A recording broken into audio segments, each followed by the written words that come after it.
Check. Check one. Check one. Check one. Check one. Check 1, 2. That sounds good here. Yep. Good.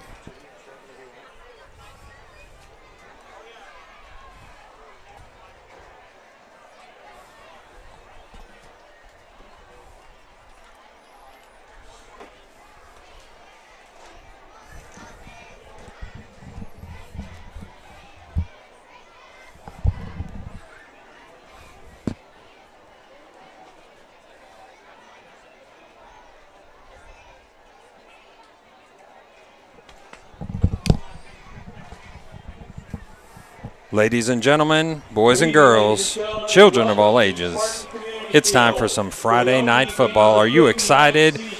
We're glad to have you here at Campus Nation. Join us at Campus Nation, campusnation.com. We're looking forward to a fantastic rebirth of a rivalry this evening, Clinton-Massie versus the Waynesville Spartans. And joining me, as it has been the last couple years, my color commentator, E.J. Lamb. Say hi to the people, E.J. Hey, everybody. If you can't get excited for this, and you can't get excited, what a night, beautiful night for football here in Waynesville, Ohio. And the rivalry is renewed, and it is just, man, exciting tonight. So let's take them back in history just a little bit. 2014 was the last game, Clinton-Massie versus Waynesville. Clinton-Massie did come on top on that one.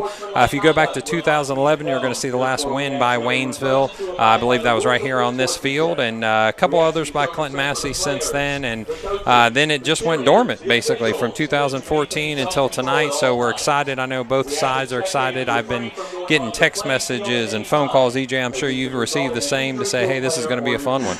It's been a blast. You know, we pulled in tonight just a few minutes ago, and my wife was a Waynesville alumni, said I haven't seen it like this in a long time. I mean, they're already cutting off parking lots out there. We tried to park over here by the city park, and it's overflowing. The people are excited. When you live in this community and you're separated by the lake, you know, I always say, hey, the rivalry across the lake. There's a lot of people that know each other, a lot of people that go to church with each other, as is in the case in our church and different churches. And so it's just been a good buzz today around the area, and text and phone calls. Are you ready to go? So it's an exciting rivalry, and I'm thankful, very, very glad that we got to renew it, and we're rolling again. Yeah, it's palpable. The energy here is unbelievable. They brought their Pee Wee football team in. Their band is hyped and ready to go. The Clinton-Massie band is over there ready to go. Cheerleaders on both sides. They're doing opening starting lineups right now.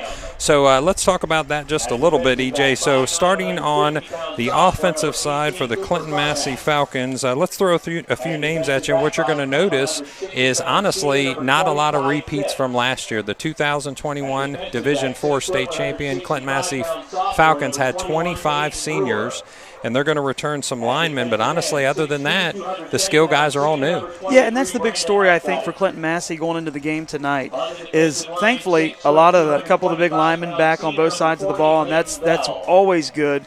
But all the skilled and what we call, the specialty players, receivers, running backs, quarterbacks, they're moved on. And so it's really time for them to forge an identity, and I know their identity is that 3 yards in the clouds of dust. And as we alluded to, we've talked a little bit off the air, that's probably what you're going to see this year is a lot, 3 and 4 yard gains. The explosiveness of like Van Hoos and the guys that have graduated, you may not see. You will see some, obviously, but it's going to be that ground and pound Massey football that they are known for and they're comfortable doing. Absolutely. I think it's, if you were to say old school, as crazy as it sounds, it's maybe old school for Clinton-Massie. So like you said, 3 yards in a cloud of dust is definitely what we expect to see here over the next few weeks. But here's what's going to happen. After tonight, you're going to see somebody come up and make a name for themselves.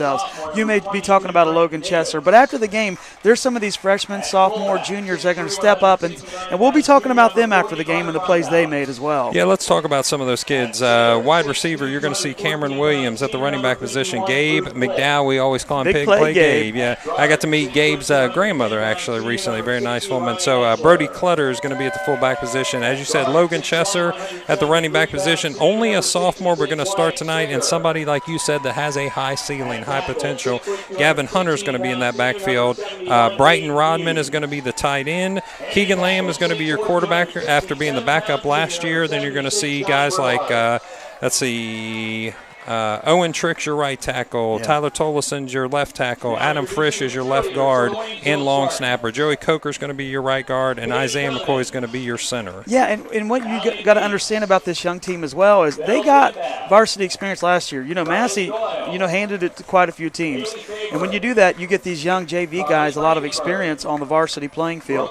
So they have a lot of experience in varsity, even though they may have not started last year.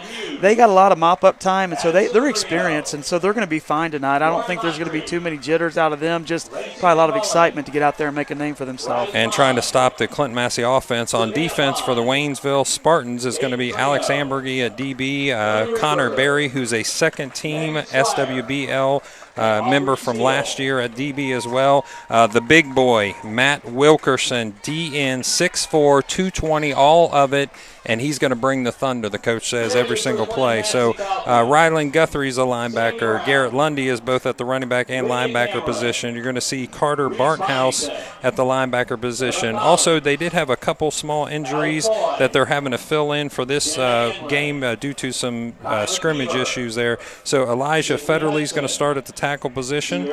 You're going to see Wyatt Stricker at the outside linebacker position. Xavier Walker's going to be a DN. Joe Stone's going to be a safety at the senior. And then Caleb Sullivan, a D tackle, has got some height on him as well. So I think that defense is got a couple young guys in it, a couple guys that have got some size to them. So it'll be interesting to see kind of the bigs on bigs. Yeah, and I think that's what it's going to come down to tonight is their defensive line against our offensive line.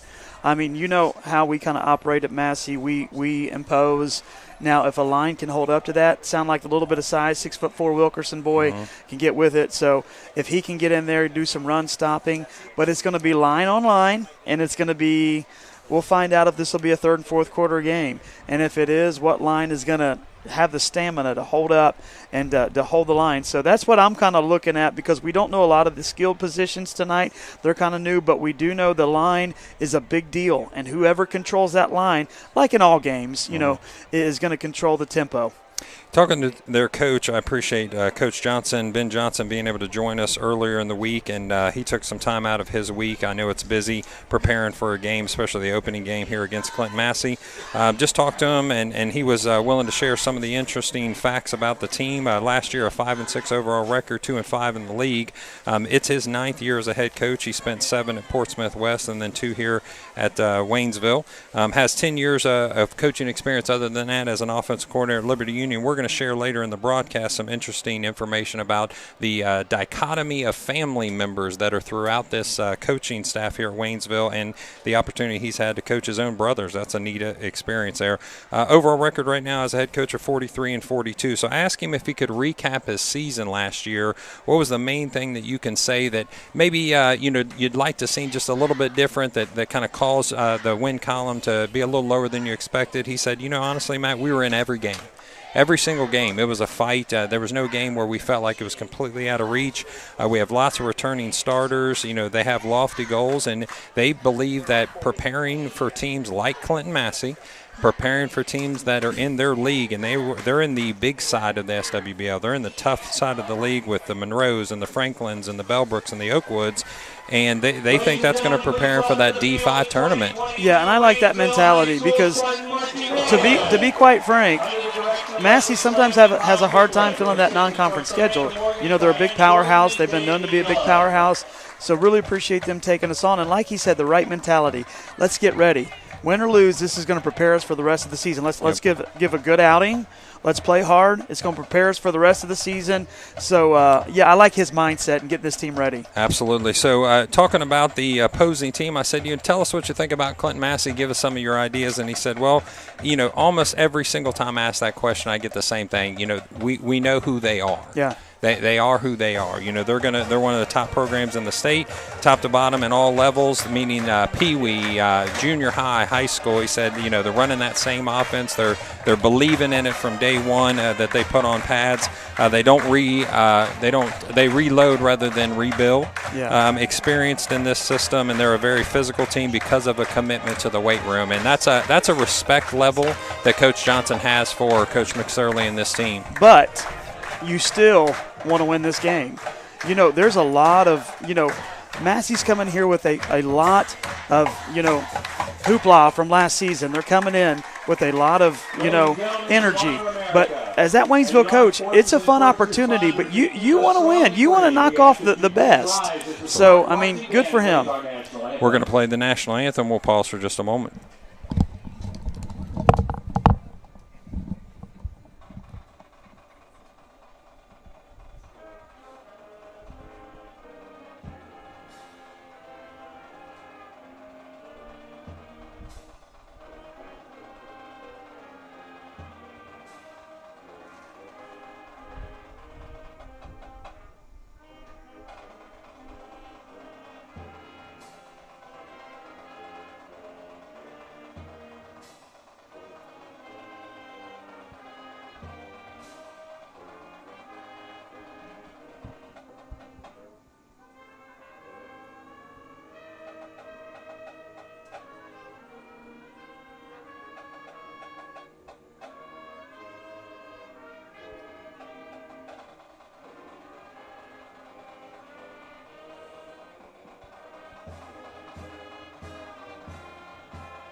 Excellent job by the Waynesville Spartan Band, and we'd be remiss if we didn't take just a moment to think of all of our military servicemen and women that are serving. I know out of church there's numerous people that are serving, and we appreciate their time, especially, shout out to my son, Nate Baker, serving in the 2nd 107th Battalion and on deployment right now, along with our friend Taylor Kidd as well. So we appreciate them. We hope they're safe and hope they get back soon. So Absolutely. As we said, they appreciate what Massie brings to the table, does a great job. They are who that we know that they are. But this team right here in Waynesville, I think they see a high ceiling for this team, a lot of potential, and definitely competing for a league championship. And if it's going to go their way, it's got to go through Blaze Sizer. Blaze Sizer, what a name. What a name for a big, tall quarterback with a good arm. And I'm excited to see Blaze play tonight. Played a good season last season. Mm-hmm. He's back, going to show some leadership, a team captain. And I'm excited to watch Waynesville play. We kind of said this, couple young cornerbacks for Massie against a more seasoned passing attack of Waynesville. So I'm excited to see that matchup. And nobody wants to see it one-sided either way. I think we want to see a fantastic game and a phenomenal, and which we've seen here a lot. And so we're excited about that. And I want to see this kid throw the ball. I want to see him get his confidence up. And I think we said something earlier today while we were talking via text. A big start would be crucial for Waynesville to have a big start, come out of the gate, and just roll. And I think Blaze is going to be crucial in that. And why don't you jump right into it, EJ? I know you thought of some keys for the game. Why don't you share with the fans what you think the keys of the game besides the big start is? Big start for them, and I think you mentioned that, and that's huge. Get on the scoreboard. Don't be intimidated by Massie, and they're not. To be frank, no, they're foaming at the mouth, ready to go. Yeah, there's no intimidation. Yes, they're ready to go. But keep your emotions in check. This game, historically, will get chippy, and we understand that. But keep the emotions in check. And Corey's looking at me as a Waynesville alum, saying we're going to expect that tonight. But you got to keep your composure. You don't want any silly flags. You don't want to cost your team 15 yards. So keep your composure. Have a good start to the game. Of course, controlling the line, and I think that's going to go with offense, defensive line. Who's going to control the line of scrimmage? I know that's Massie's pride, is they're going to control the line of scrimmage. So that's a big one as well. And so it's just exciting to see this as the coaches are rolling in right now. We're just a few minutes away from kickoff. It's getting exciting up here. Yeah, kickoff's right around the corner. So besides Sizer, you're also going to see team captains number 51, Click, and number 60, Eschler. Sizer does have a little bit of interest in some football at the next level, maybe looking at D2 NAIA or maybe even a low D1 school. Yeah, do we have his height as well? 6'4". He's listed tall. as 6'4". That's Yeah, absolutely. Yeah, and you put some pads on him, cleats on him, and a helmet, and he's going to look even taller. So definitely going to run through Sizer tonight. And here's some things: if your coach is talking good about you, you want him to say things like this: hard worker. He loves football and basketball. He's got good height, strong arm, physically gifted. But here's what I love. I wrote this down. Does his homework mentally. I think that's an impressive statement. And that's what gets you to the next level. You study that team, you see where their weaknesses are, you study their defense, you see how you can capitalize on that defense, and you come out prepared. Not just emotionally, you're not just a cheerleader, but you come out prepared for that game, and that, you're right, that's a big deal. As a quarterback, just like our quarterback Keegan, who's had a lot of experience and sit behind a good one, he's going to be studied as well. But that's a huge, huge thing for Blaze. And I asked Coach, what is it about this game that gets you excited? It's bringing back a rivalry since 2014. He said that's what it's all about. It's our version of the game. The game. Call it the team to the west, team to the east instead of the team up north. Can you hear how loud it's getting? I know it is very, very loud at this point. The Clinton-Massie Falcons have joined their fans on the sideline there. They're getting hyped, jumping up and down. And then the Waynesville Spartans, I expect an explosion. They're going to have all the Pee-wee football cheerleaders and players on the sideline, bringing them out to the field here. So I'm sure it's going to get exciting here on this side. So we appreciate the hospitality of the Waynesville Spartan athletic department. Yes. We appreciate all that they did to allow us to come up here and broadcast. Again, Campus Nation, tell a friend, campusnation.com. Shout out to Rick Phillips, always doing a great job as our producer. And this time, he doesn't have to just say that he's from Waynesville. We're in Waynesville for Corey Price and his alumni. He can remember being on the field and wearing the black and orange and getting pretty excited about it.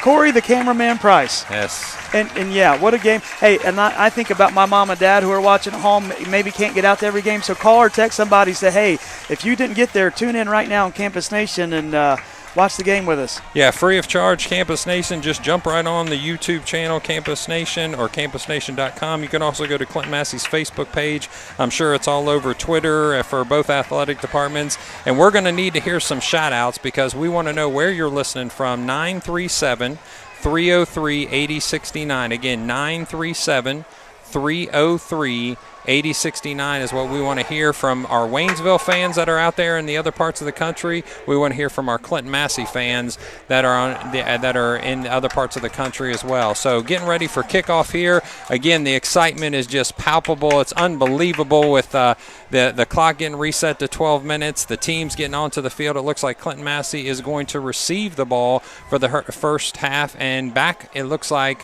Cooper Carmack and it should be Logan Chesser are your returners. Hey, doesn't Waynesville always have nice threads? Every time we come, in which we came to a game last year with the family, my wife is an alum of Waynesville, they always got nice threads. Nice uniforms there. Yeah, are you going to be able to make it back home if things don't go the way of the Spartans? I mean, so we live in Clinton-Massie. We lived there 13 years. Here's the story, folks. My wife is rooting for Waynesville because she went there. My boys are going to be playing for Waynesville as their homeschool. We're going to be playing for Clinton-Massie and different sports here in a year or two. So they're, of course, big Massey fans, and that's who their cousin played for and their family. So a house divided a little bit today. Yeah. So here we go. The excitement begins with the kickoff from the Spartans. It's going to go from the 40-yard line, drop right at the 2-yard line. That's Carmack that's going to get the first hit from the Waynesville Spartans, and he swallowed up at the 15-yard lines. Great coverage by the Waynesville Spartan coverage team there. So it's going to start at the 15-yard line. You're going to look at, I think they'll set it up there, center of the field, and Clinton-Massie will bring the offensive out, just slightly off center there to the left. Keegan Lamb with the rest of his offense gets set up in the huddle. Big claps come from him and say, hey, let's get this rivalry going again. I tell you what, that beef looks good on that Massey line, don't they? Boy, they look good. Yeah, let's talk a little bit of size. You know, you're going to go 270, 260, 270, 235, and 260. That's a good size. Snap. First one goes to Chesser. He's going to get an opening. Number 6 is going to go down at the 22-yard line. It's going to be a good first down run. And as we said, you know, Logan Chesser is going to be a kid that we're just going to have to see what he can handle. Can he handle the hits? Can his body handle the punishment? 25, 30 carries, right. A lot of times as a Massey, they'll spread the ball out, but when it's your bell cow, you're going to get 25, 30 carries a game. And hopefully he holds up to that. Got about 5 yards on the carry, makes it about 2nd and 5, looks like. Number 3 into the game, Brady Russell is a wide receiver to the left. It's going to be tight end to the right. Wishbone backfield. Keegan Lamb goes under center. He's under Isaiah McCoy. The snap looks like he's going to pull. Nope, he's going to hold on to the option ball, and that's going to go off the left-hand side. Looks like another 3 yards probably, so you're going to have third and about 1.5 yards, almost 2. Yeah, looking good. Waynesville defense is playing good so far these first couple plays and holding their own. What did we say the preseason poll was for Massie this year? Did I see a number 1? Well, number 1 in the AP, but there's number 4 in Max Preps. And you know, I actually talked to Coach McSorley about that. Yeah, they lost a lot of seniors, I don't think. You know, I asked him specifically. He said, that means nothing to us. That number means nothing. He said, if you want to stay number 1, boys, then you're just going to have to win every game. So it looks like a push from the left-hand side, and they're going to come in and run. It looks like he's going to be short. Wow. Nice stop. Wow, they're giving him the first. They're giving him. Yeah, that's close. That's real close. But they are going to call the first down. So Can you imagine the Waynesville players at this point that feel what their dads have been telling them all week? You know, I used to play in this game years ago, son. I used to play in the 60s or the 70s or the 80s or the 90s. I heard it this week. The 80s and 90s were absolutely dominated by Waynesville, without question. 80s and 90s were all Waynesville. I mean, you look at the paddle on both sides, and clearly once 2000 hit, the strength went to the Massie side. But if you look back in the 80s and 90s, of course, ties are in that as well, but the 60s and 70s were a little more even. So it's been a great rivalry over the years. We're glad to have it back. It looks like the option look. This time he goes off the right-hand side. It's going to be pulled by Keegan Lamb. He has a successful run of about 3 yards.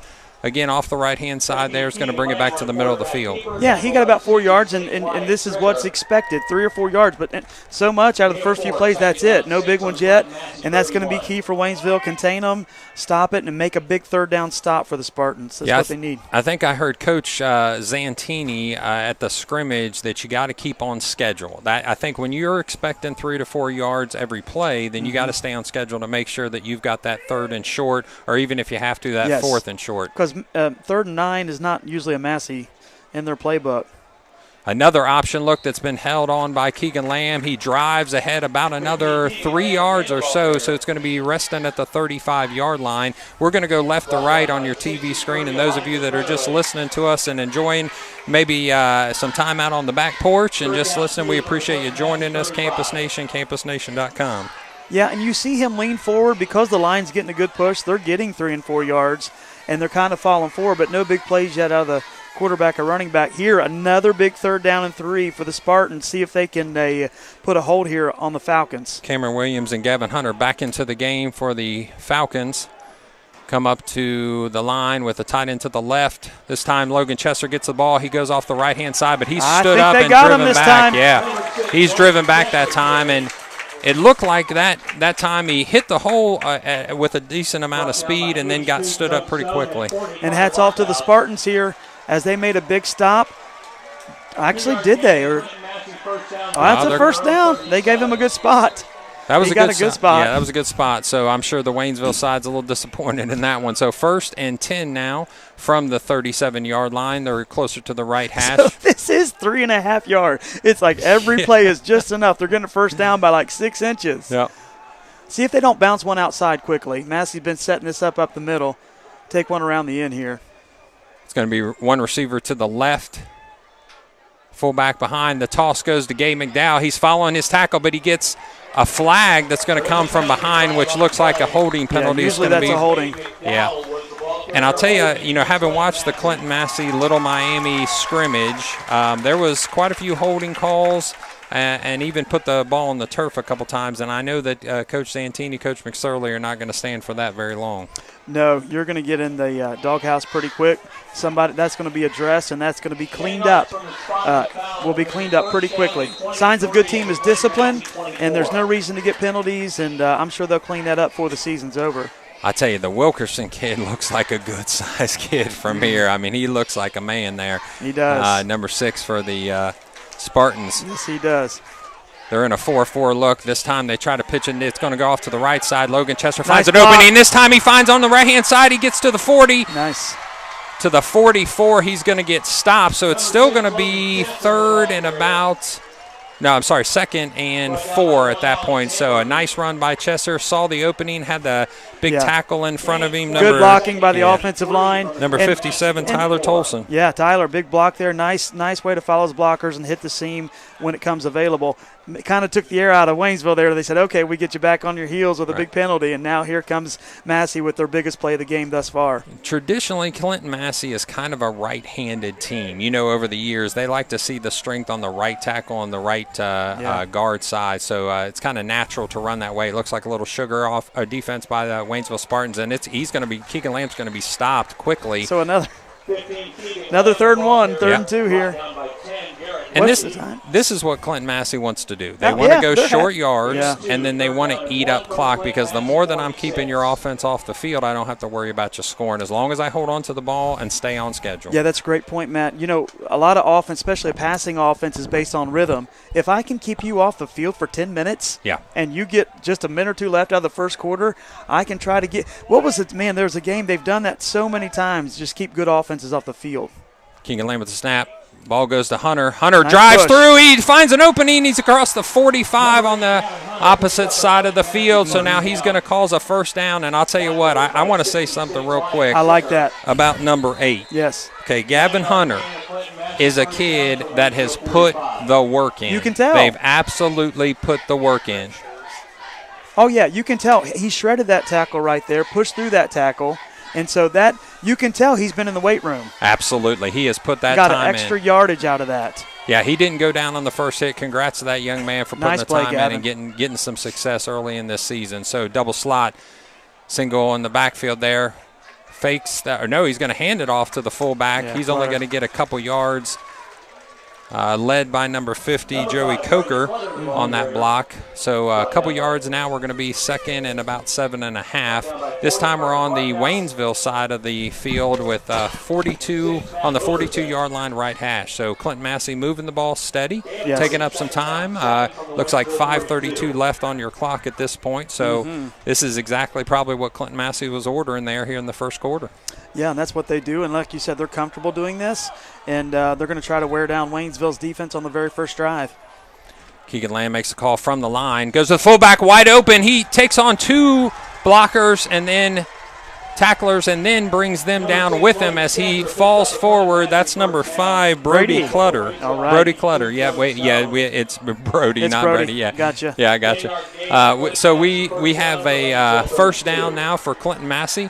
That ball is going to now go to the 32-yard line. It seems like Massey's picking up steam. It seemed like, okay, here we're getting in our rhythm, getting a little the nerves out a little bit, and you're seeing them playing physical in these running backs. Like you said, some of these guys, it's their first varsity snaps that they've been taking. They want to make a name tonight. They've sit behind Trampler and Van Hoos, some phenomenal players, and they're ready to make their name tonight. Hunter, Clutter, Chesser, big block to Hunter. He's going to go down after about a 4-yard gain off the left-hand side.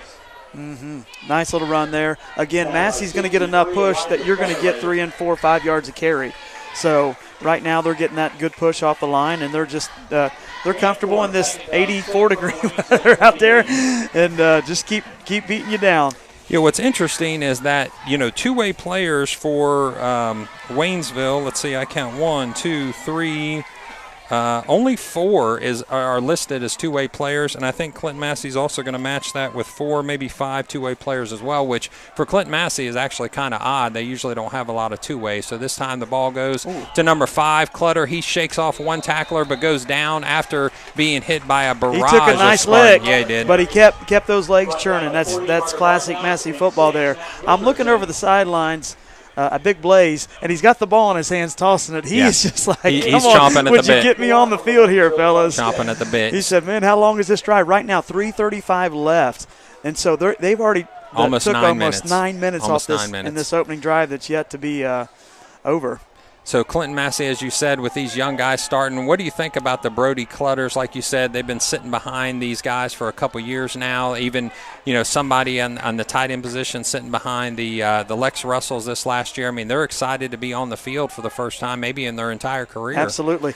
Keegan Lamb off the left-hand side, he's going to go down before a first down. Yeah, and they finally got that stop. Now here you're down here at the 20, so probably going to go for it, I'm going to guess, on the 22-yard line, 23-yard line. Looks like 4th and 1. But I tell you what I think about them. They're bigger and stronger. These guys that have stood, they're bigger and stronger. You can tell. put some time in the weight room Yes. in this offseason here. They're ready to go. So number 77 standing firm there for the defense Oh, what a is play. Xavier Walker What a up play. front.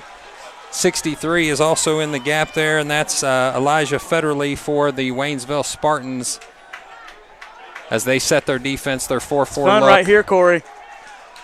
It's going to be double tights, wishbone backfield. Keegan Lamb calls from under center. The snap, the hold to Chesser. Should be Looks good. like he should be good off of the right-hand side. That's actually Clutter that takes that ball. So switched it up a little bit, put him in that 4 position. Yeah. Nice play there. Nice push by the offensive line.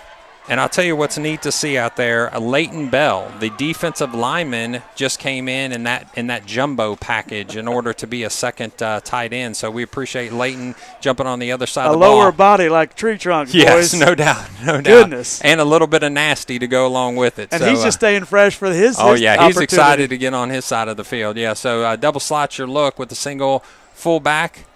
Ball's going to go to number 5. Clutter, he breaks Nice. 2 tackles. He's able to push off the second person and get down another 2 yards, so he's going to stop at the 12-yard line. Little sportsmanship there, pulling their Waynesville Spartan colleague up there, and Brady Russell gets off to the side of the field to get another play from Nice play. Nice the Clinton push. Massie coaching staff. You Looks know, like this Leighton is- Bell coming back in, Caleb here it Williams comes. coming back in, so the jumbo package returns. And I tell you who this gets is the fans. It's like death by 1,000 cuts. Yeah. Like, come on, a stop, Yep. third down, fourth down, third down.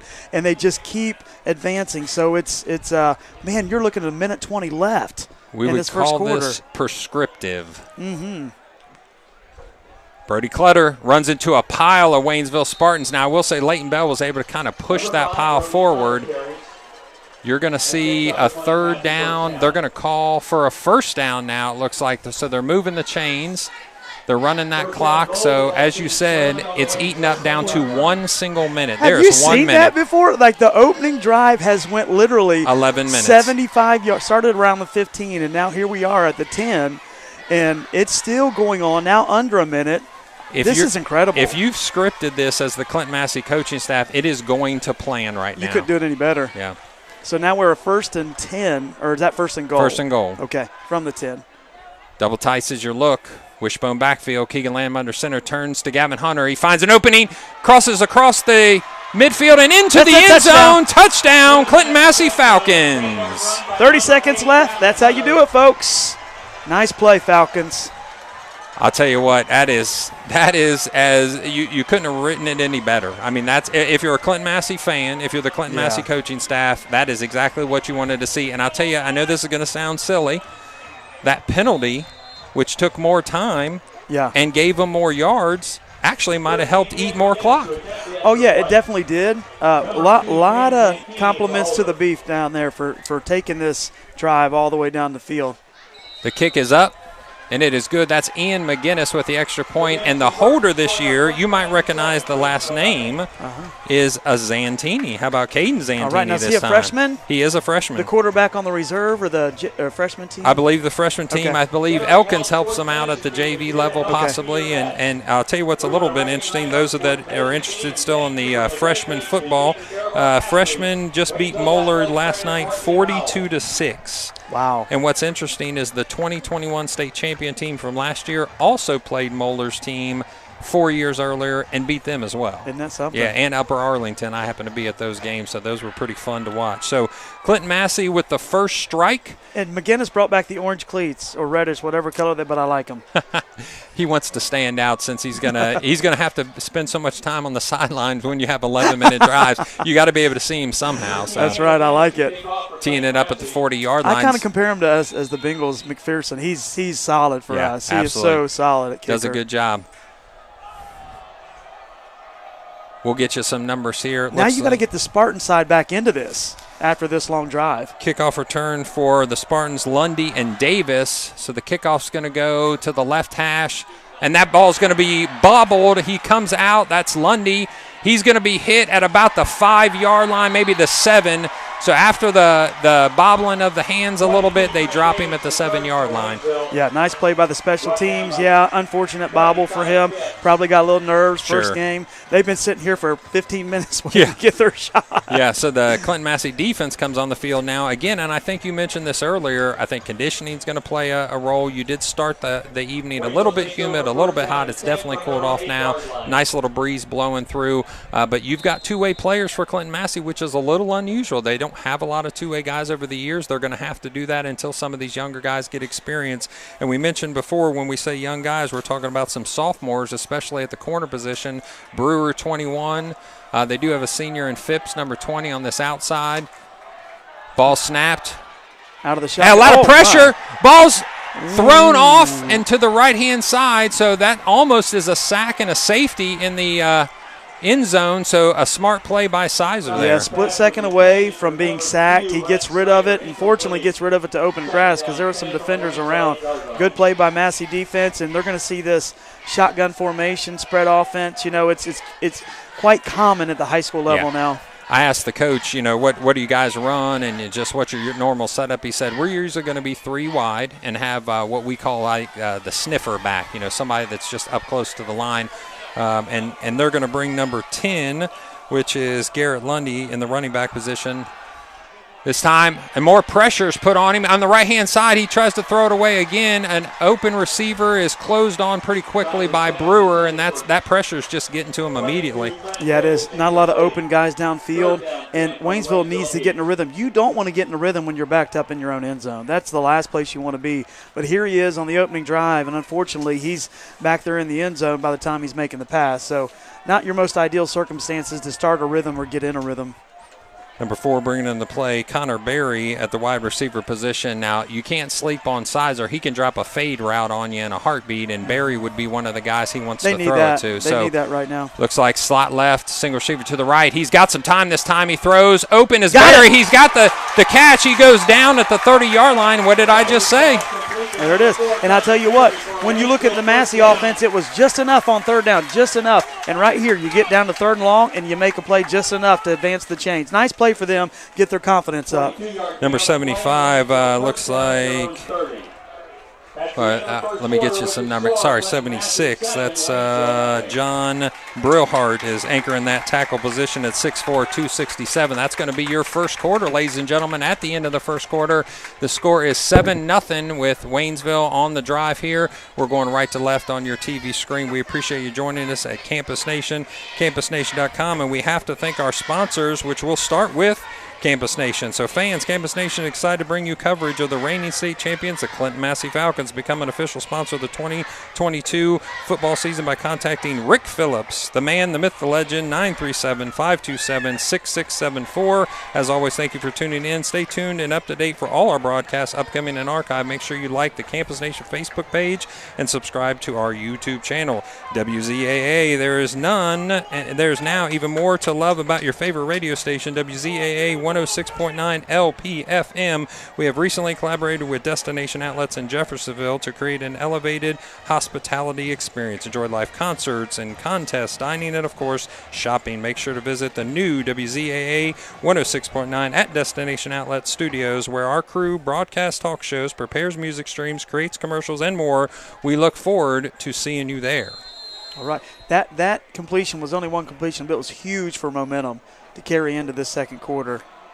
There's a run. Ball's going to be handed off. Nice He absolutely slips a tackle, slips a second tackle, third tackle. He goes down at the 42-yard line, so 3 missed tackles there by Clinton-Massie is not going to be received well by Coach Roth, I'm certain.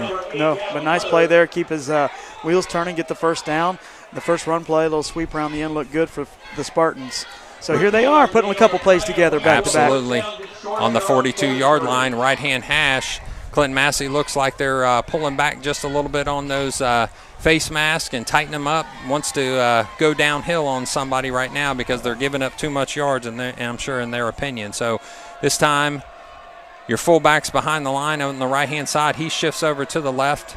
Single running back. Sizer gets the ball. He hands it, and he's going to be met immediately. Actually, no gain on that play. One more of our sponsors we want to make sure get out. How about Equips? There's an easier way to manage your maintenance, track your assets, place service requests, and process work orders, all from one easy-to-use platform. Start your Equips journey with a few simple clicks today. Find us at equips.com. All right. And Waynesville needs to get equipped to continue this drive. And they are. And making a couple plays back-to-back. And so let's see on 2nd and long. Going to guess they're going to go with the pass here with the confidence in this man's arm.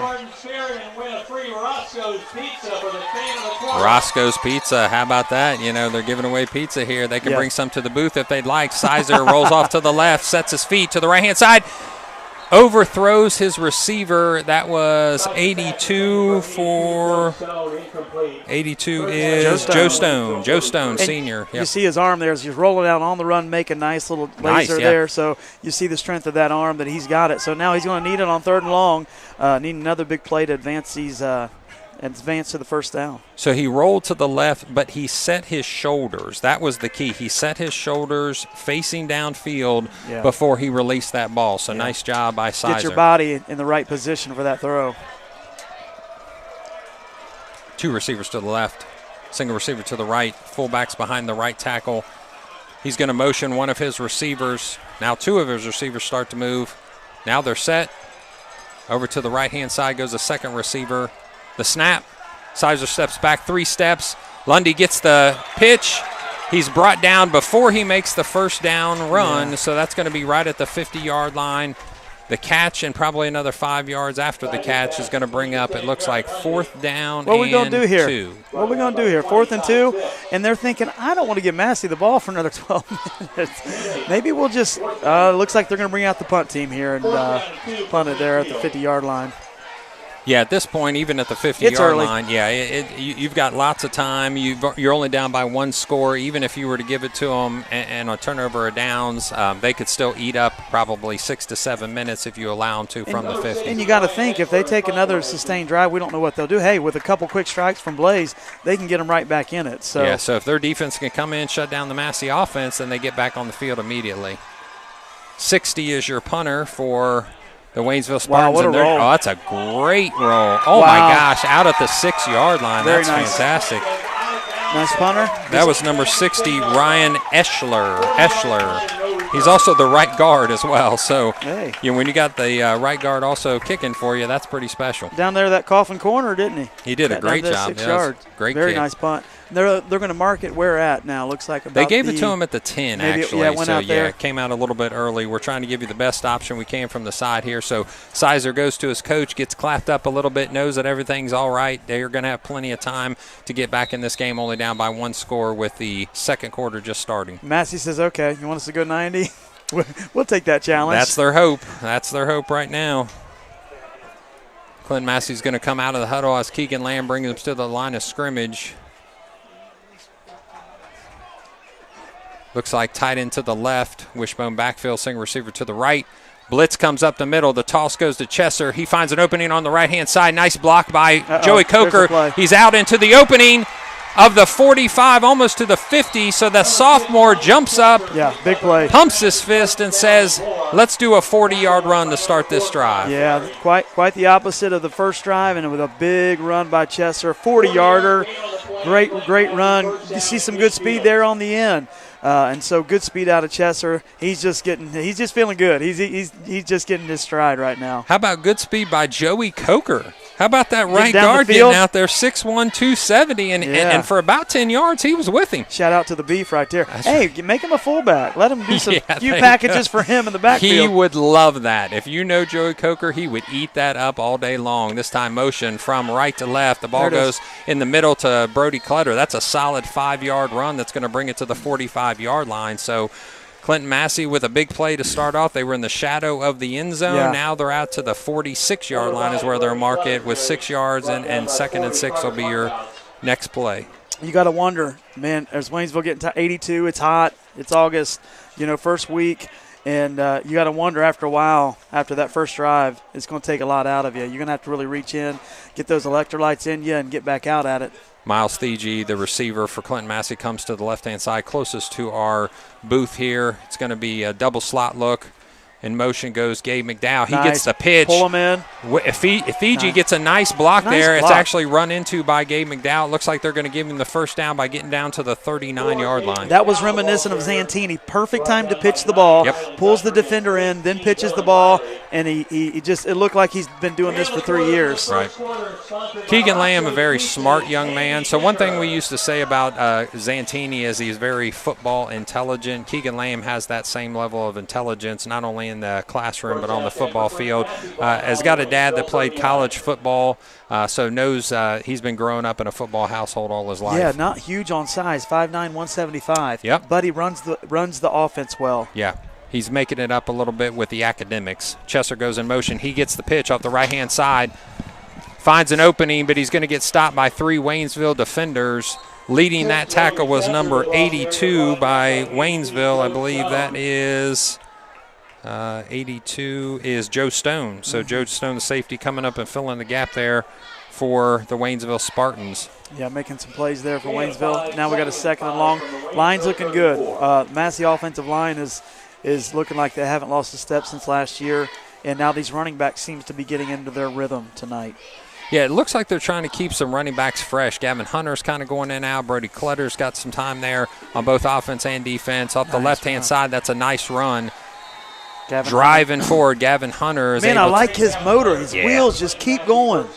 I like that. He's just one of those kids you root for. He is. He's one of those kids worked. you like. Yep. You can tell he's worked in the offseason. He's ready for this moment. He wants this moment. So he's going to trot off the side of the field, and Gabe McDowell. So that's kind of that rhythm you're seeing. It's Gabe and Chesser going out and Gavin coming in. And, I think they're just trying to keep as many people fresh. It looks like Leighton Bell's returning along with Miles Thiegy, so they're going to go into a double tight look here.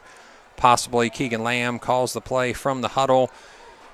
You see a lot of people hands on hips there for the Waynesville defense. You can tell it is a hot night, and they're in the sun, and they've been on the field quite a long time at this point. Nice blocking. Off the right-hand side, Brody Clutter finds an opening. He's going to get another first down run. That's going to take Clinton-Massie down to the 14-yard line, and I'll tell you, it looks like Waynesville's struggling just a little bit with the size up front. And they're a little tired, and with that physicality, it's just presenting little matchup problems for the Spartans. Which Coach said, Clinton-Massie's physical, and every coach that I've ever talked to is usually got that compliment, and that Clinton-Massie is a physical football team. They're not just going to hit you once, they're going to follow through. Yeah. And again, I think that commitment to the weight room is where that starts. So double tight look, wishbone backfield. Eating a little more clock is Keegan Lamb. This time he snaps it, turns around to Hunter. He finds an opening, bobbing and weaving inside down to the 8-yard line. Just chewing up yards, chewing up clock. I'm going to make this call. All season, it's going to take more than one person to bring down Gavin because he'll carry a couple with him. And the legs are stronger even than they were last year, and he just low to the ground. He's got it. Low center of gravity, and he's got a little bit of shiftiness. You can see a little shimmy shake in him. So it reminds me of a young Trampler. E.J. Lamb. Little shiftiness, that's right. Shiftiness to the buffet. So the ball goes this time. The flag's going to come from the defensive backfield, so it looks like we're going to see probably either a chop block or a holding penalty. They'll stop the clock there. Yep, they're pointing it out, so they'll move the Clinton-Massie Falcons back just a little bit. So other than the 2 penalties by Clinton-Massie, a relatively clean game. And, again, chop block is not something that's uncommon because of the type of offense that Clinton-Massie runs. Sometimes the refs can be a little picky about what they consider a chop block. So we've seen that a couple times over the years. This time it's going to set them back to the 20-yard line. So it's going to be 2nd and about 16 or 15. We're going right to left on your TV screen. Yeah, it'd be a good time for Waynesville to get a hold. You got 2 plays. You can hold them. You can probably actually 4-down territory here. But you got them on their heels. Make a stop. Make it 3rd and long. Get them out of their comfort zone. And this is what Coach McSorley had said earlier in the day, that these young guys, these skill guys, have to grow up starting tonight. Yeah, they've got to have these experiences where they're kind of tight and pressured. Nice play. Nice play by Waynesville. Somebody so a blitz. Shut the gap. Yeah, blitz there by Waynesville. Looks like number 9, Ryland Guthrie. Blitzes right at the right time. He couldn't even get the handoff. No. And, almost took the handoff from him. Now you've got a big play, and it's interesting to see what's in the playbook of the Falcons for 3rd and long. You wonder what's in the playbook here. I would say if they're smart, they're not going to give up anything silly. They're just going to run a couple plays, and if they end up turning the ball over on down, so the timeout comes. And while we're timing out, we're going to talk about Destination Outlets Saturday, August 20th. Make Destination Outlets your destination for savings and music and fun. Join us on August 20th from 5 to 8 p.m. as Shucking Bubba, songs ranging from old school hip-hop to funk to alternative rock, takes the stage. Tickets are $10 or free on your Destination Outlets membership app. There will be food trucks and VIP seating sponsored by Open Box Outlet. Nice. Right off of Interstate 71 in Jeffersonville. Visit us at destinationoutlets.com. That's only about 20, 25 minutes from us. We just hit 71. Absolutely. We're there. The wife always enjoys a trip up there. I enjoy a trip up there, and sound like there's some music going on tomorrow. How about, I know my wife is a big fan of the Bath and Body Works. Yeah, the Jefferson Outlet, Bath and Body Works. They don't have one of the Monroe outlets, so same thing. Go up there, get you some hand soaps, get you some of them good-smelling candles, but not the kind that smells like cookies, because then all you want to do is eat them.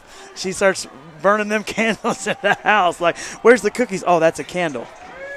My wife likes to help us out and get a lot of the secretary-type gifts there, so up at the outlet malls. The pass, this time nice Keegan Lamb, wide open is Gabe McDowell, but it's unfortunate that it goes outside, out of bounds. So 3rd and 18 or so. It's going to be now 4th and about 18, so you're going to look to be interesting here. Do we give Ian? Let's do it. Give him a shot. They're going to do a field goal. Fun fact, at Waynesville, Tim Williams, the kicker, years ago, hit a 57-yard field goal, was a state record for many, many years. Wow. Yeah, hit here at Waynesville. I think it actually was the old stadium. But this stadium's got some rich heritage in kicking field goals. Well, Ian McGinnis with Caden Zantini as your holder. Number 13 steps, kicks, but it's going to be too low and fall to the ground onto the end zone, so that's a hold for the defense. Yeah, big play, Waynesville. Nice. And it's funny, they started putting pressure on the team, shooting gaps and blitzing. And so very interesting there, Cobb from Waynesville. So here we are, with a couple strikes from Blaze. This team can get right back in. And actually, they're in the game. It's only 7-0. Yep. Just feels like because the time of possession has been dominated by Massey, feels like it's one-sided, but it's still 7-0 game. 4:04 left in the second quarter with only one score separating the two teams. This is just a couple long passes away from being a tie ball game. So Clinton-Massie's going to set their defense at the 20-yard line. Tonight's game is also sponsored by Ben Stone with Gateway Mortgage, located here in Waynesville brings out the offensive unit, which includes 3 wide receivers to the right. Actually, the fullback's going to add a 4th person to the right. The single running back will be to the left. They run the ball, and shooting the gap is number 5, Brody Clutter, who's going to drop him for a 5-yard loss. That was a huge play. Shot the gap, hit him, took him down in the backfield. About a 2 to 3 yard loss there. Yeah, they gave him a couple yards back there. I guess they didn't count the fall backwards. It was just where they hit him there, stop momentum. So that's going to be 2nd down and 12 to start this next play. Leighton Bell's your defensive line. Looking also there, number 47, I believe that's Elijah Groh, is also on the D-line. This time, Sizer with plenty of time to throw. I believe that's Barnhouse, number 40. Yeah, that's Barnhouse for Waynesville. A completed pass, had a little bit of blocking in front of me, was only able to gain about 4 yards on that play. It's going to leave 3rd and 7 for the Clinton-Massie defense to put a stop together in order to get their offensive back on the field and at least chew up some time or possibly score. Yeah, you want to get a little bit more yardage. You don't want to be in 3rd and long, but here we are. Waynesville needs to keep this momentum going, get a completed pass here, and just keep the chains moving. Do they go back to the play that got him a 30-yard, completion earlier in the game? This time he's rolling right. Looks like long pass. Long pass. Got him beat. He's out of bounds. Yep, that was almost beautiful. Yeah. right here in front of us, man. Nice throw, but barely got one of those legs out. Man, that would have been a momentum changer. Yeah, definitely out of bounds by probably about a half yard or so. Yeah. So, yeah, it definitely was leading him the right way, but it just got a little bit to the right there. Peyton Brewer, one of those sophomores, they're going to try to expose the youth at the corner position. I think he got tripped there, yeah. Yeah, I think he actually had a little bit of contact. What they did is they ran a wheel route with the inside receiver. So for those of you that don't know, that means that outside receiver did a little hook, and they were in essence kind of blocking the cornerback, and then the inside receiver ran towards the sideline and up the sideline and was wide open. Executed perfectly. Yes, just a couple, just a foot out of bounds for him. So unfortunate there. The punt this time. Another good punt. Another good one. Fair catch. You better get on that. Get on that. So that's going to be at the 37-yard line. So, EJ, let me share something with you while we have just a moment as we're changing. Leighton Bell just went off the field there. You see number 40 had just a fantastic season last year, and we want to send a shout-out to his grandfather. That's Gary Bell. Gary Bell, unfortunately, has come across some health problems lately. He's battling and doing the best he can, but struggling. We want to send a shout-out to him from Leighton to Gary Bell. Yeah. I got a couple interesting notes.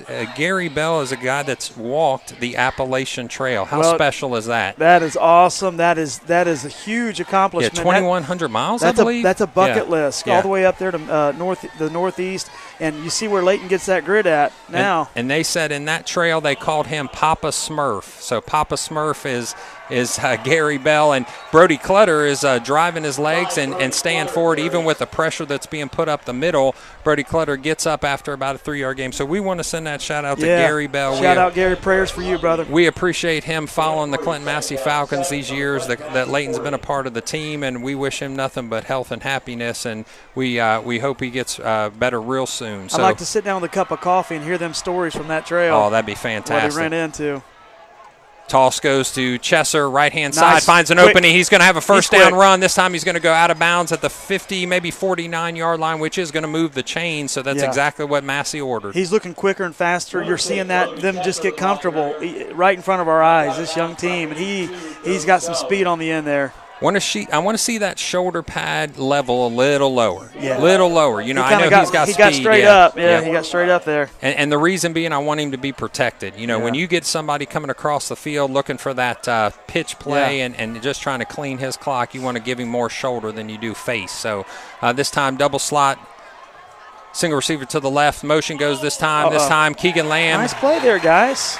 Again, tripped up, no gain, 2nd down and 10. So underneath the lineman comes the Waynesville Spartans, and they're able to kind of discombobulate the offense here for Clinton-Massie. I like that, too. They're making some plays, keeping the fans in it, keeping the team in it. 1:47 left. They're saying, hey, it's 2nd and long. Let's get a couple stops and try to get the ball back. Clinton-Massie's got to make some adjustments there because Coach McSorley said offense and defensive line, no doubt, are the foundation of this team. Not only is that where their experience is, that's where their size is.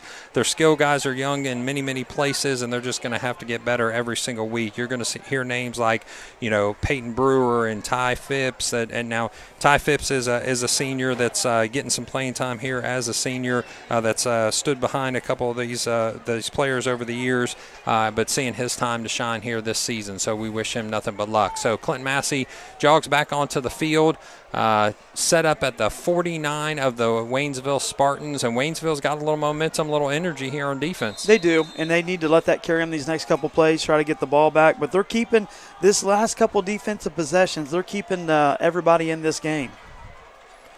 Clinton-Massie with Keegan Lamb under center sets up double slot look, single receivers to your right. Looks like that they'll bring some pressure again this time. This time they're going to pass, but he escapes one person, but gets hit by the second person. So it seems like just a jailbreak tell me blitz. about that. Are they calling blitz on running plays? They're just saying, we're going to shoot the gaps and we're going to stop this. Well, and I think what it is they're almost guaranteed that Clinton-Massie's not going to pass. Right. So they're saying we're sending all the guys up the middle, and we're going to see what we can do. Wow. Now you've got it 3rd, and I guess you would call that aggressive play calling on defense for the Spartans. But It's interesting, man. Yeah, run blitzes on every single down, no matter what the yardage is. So that's definitely been some early success here in the game for the Waynesville Spartans, is to bring the house every single time. Well, they started calling it last possession down here in the red zone, and it's been very effective. And they may get burnt one play, but they're going to say, hey, until we do, we're coming after you. Yeah, at this point, they've knocked them back probably a good 8 to 10 yards. So they've done exactly what they dialed up here with this extra pressure. So this time, Clinton-Massie trying to answer. It's 3rd and it looks like 15 from the 44-yard line. They're going to be on the right-hand hash. Keegan Lamb gets his offensive line set, calls the play from the huddle, releases them, and they're going to go up to the line of scrimmage to face the pressure coming again from the Waynesville Spartans. Big play here. Clinton-Massie under center of the motion. This time a reverse to Chesser, but he's met with only about a yard to gain there. So Clinton-Massie with a 4th and 15. It looks like maybe they'll give him a yard. 4th and 14. They'll need to punt, and they're going to leave a little bit of time on the clock with 1:23 left in the second quarter. This is setting up for a great finish and a great second half, because the way they're calling on defense, I got a feeling we're going to get more of that in the second half. But if they can do something here, the momentum's already brought back to the Waynesville side with these last 2 stops. What a fun game we got, folks, going on here. I told it would be exciting. You know, it's going to be good from the beginning. Everybody kind of was worried about what's this game going to look like. We haven't seen each other in a long time. Clinton-Massie's coming off a state championship. I actually think it's going exactly like I thought it would, and that is momentum clearly on the side of Waynesville Spartans at this point. So shout out for big play Gabe McDowell. Let's go from the Romars in Seattle, Washington, and then go Massey, Zach, Kelly, Riley, Max, and Bridget. Shout out there from that family, and we appreciate it. If you're interested, give us a call at 937. I'm sorry, shoot us a text at 937-303-8069. Again, 937-303-8069. The block by Waynesville. He blocks the punt, and Keegan Lamb lands on it, but it's going to be at the 32-yard line, and all the momentum goes to the Spartans. Big Mo has come over, and it's sitting right down here on the Spartan sideline in the Spartan bleachers. Get up here, guys. It's time. You got 1:19 left, and that's no time at all with a big gun like Blaze. Wow. Exactly what they're hoping to see. Right before the halftime, they throw a bomb that ends up in the end zone to tie this game. It's going to rest on the hands and the feet of Clinton-Massie defense. I'll go back to my friend and longtime coach Ken Miner, who I coach with at Reading. I asked him many, many years ago, what's the most exciting play in football? And he said, with over 50 years experience, a block punt. Lots of pressure this time. Long pass, wide open is Stone. Stone with the catch and the score! Wow. And the Waynesville fans go crazy. Behind the defense goes Joe Stone with the touchdown with only 1:15 left. He got another shot, and he got it. Wow. A block punt turns into a score for Waynesville. Clinton-Massie dejected and in the end zone, setting up for the extra point. Waynesville unbelievably excited to bring back to this side a tie ball game. They just need one extra point. That's funny. What a game, what a game. Unbelievable. Blaze Sizer is your holder. Number 4 is your kicker. I believe that's Barry. Yep, Connor Barry is your kicker. They'll set the kick. It's up. It looks like it's good. And as you see earlier, I got the text from my wife, from Grandpa Todd, my father-in-law. Number 87 for the Spartans had a big 40-yard bomb against Clinton-Massie, and that was the era that the Spartans were really handing it to the Falcons in the 80s. Yep, and 80s so he's got plenty of trash talk today for us last few days, and it's been a blast. And, man, what a game. This game is not disappointing. Yep. Oh, what a game. Just as I figured, you know, the momentum that is being brought by the Waynesville Spartans, exactly what they ordered. They've turned it up on defense. They turned it up on defense, and now that defense turned to offense. Not only the block punt, but the long pass to Joe Stone, senior, from senior Blaze Sizer. Blaze Sizer with the 7-second strike.